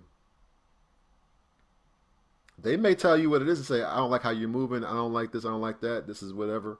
And you don't have to agree with each other, and then you just move on. You still brothers. Like there's brothers and sisters like I don't directly communicate with anymore, but that's still my brother and sister. Like I don't have no ill will towards them at all. Like I go walk up and give them a hug and hang out with them and everything. Like you got to be able to move like that so you're not walking around offended all the time, because it's like you're all sensitive and stuff. And you're like, man, I'm cool. Like, don't let offenses destroy your walk and how you move with your brother and your sister, because you're not going to agree on everything. You're not. But that's how we have to learn how to handle disagreements. We have to learn how to handle situations. And it may come a point in time where you can't walk together with that person, but you should still separate on good terms and not be hostile and violent towards one another. That's what it comes down to. Listen, you do what you've been called to do. I'm going to do what I've been called to do. And if I have the means and the ability to support you, I definitely will, as long as what you're doing is righteous and you move forward. You know what I'm saying? But don't let anybody lord over you where they want to control your life. Like, I'm going to tell you what to do and how to do it. They more in your bedroom than you are. Right? You can't have folks, doing that. You got to live your life too. You have to, you know what I'm saying? You need to be empowered to make wise choices and decisions, not have to rely on this one man or woman to rule over you and tell you what's acceptable or not. I'm not saying you can't get wise counsel from somebody, but what I'm saying is don't allow somebody to rule over you. Like, you should be able to free will come to, like, Ima Mayala and be like, hey, Ima, I'm having a situation right now. This is what I'm dealing with. What's your perspective? What do you think? Because you're open to receive counsel and wisdom from the Ima, right? You're not looking for Ima Mayala to rule and lord over you. That ain't the answer. That's not the way. But she's there as available for wise counsel to impart some wisdom and knowledge to you to help you out. No different than some of the other brothers on here. You can go to and be like, hey, this is my situation when I'm going to. Hey, Daniel, hey, this is what I'm dealing with. What do you think about that? You can receive the counsel from your brother Daniel. Daniel's not going to be trying to lord over you and be like, if you don't do what I say, you're going to hell. If you don't do what I say, then you ain't saved. If you don't vote for me, you ain't black. I'm joking. I'm done, y'all. I'm done. I'm going to stop. I had to get that one out. That was in there. That was in there. All right, I'm done, y'all. Anybody else have anything they want to say before we shut off? I'm going to pray us out of here. Toda. All right, praise y'all. Anybody else? Toda, Murray, appreciate you. Praise y'all. Let's go. Abba, I thank you for this day that my brothers and my sisters and I have had a time to fellowship, to be submitted under you, your word, your presence in this time, this hour. We seek your hand of provision and protection over us all. I lift up every household, every family represented here today. May you empower them, enable them to have great success, enable them to endure in these trying times. May you ensure they have all the provision they need to survive and sustain themselves and their household and their families. May they have all the water they need for their household and their families for the coming year. May they have all the food and resources they need for their family today, tomorrow, and throughout this entire year. May our hearts be prepared for the second Exodus, and may our hearts be prepared for the men of Israel rising up in their authority to stand in righteousness in your word, shoulder to shoulder, rebuilding the house of Israel, one home at a time, one family at a time, one community at a time, one nation. I thank you for the healing that goes forth now for those that are in need of healing, those that are in pain, those that are hurting inside. I pray right now, Abba Yah, that your healing hand of shalom be upon them right now. Those that are dealing with cancers, may that cancer be removed. I command and ordain that every cell, every tissue, every part of their body gets in alignment with your word, your Torah. Anything not of you is destroyed and removed. I come against tumors right now in the name of Yahushua Mashiach. I come against goiters in the name of Yahushua Mashiach. Those that are dealing with joint pain, I come against that in the name of Yahushua Mashiach. Those that are having severe headaches, I come against those headaches in the name of Yahushua Mashiach. And drink some water. I just lift up the entire house of Israel to you right now. Those that are here in the United States of America, those that are scattered in the Caribbean, those that are scattered in Central America, South America, North America, as well as Europe, Asia, and the continent of Africa. May we be joined, knit one to another, and may we be emboldened to do the work that's necessary in this hour.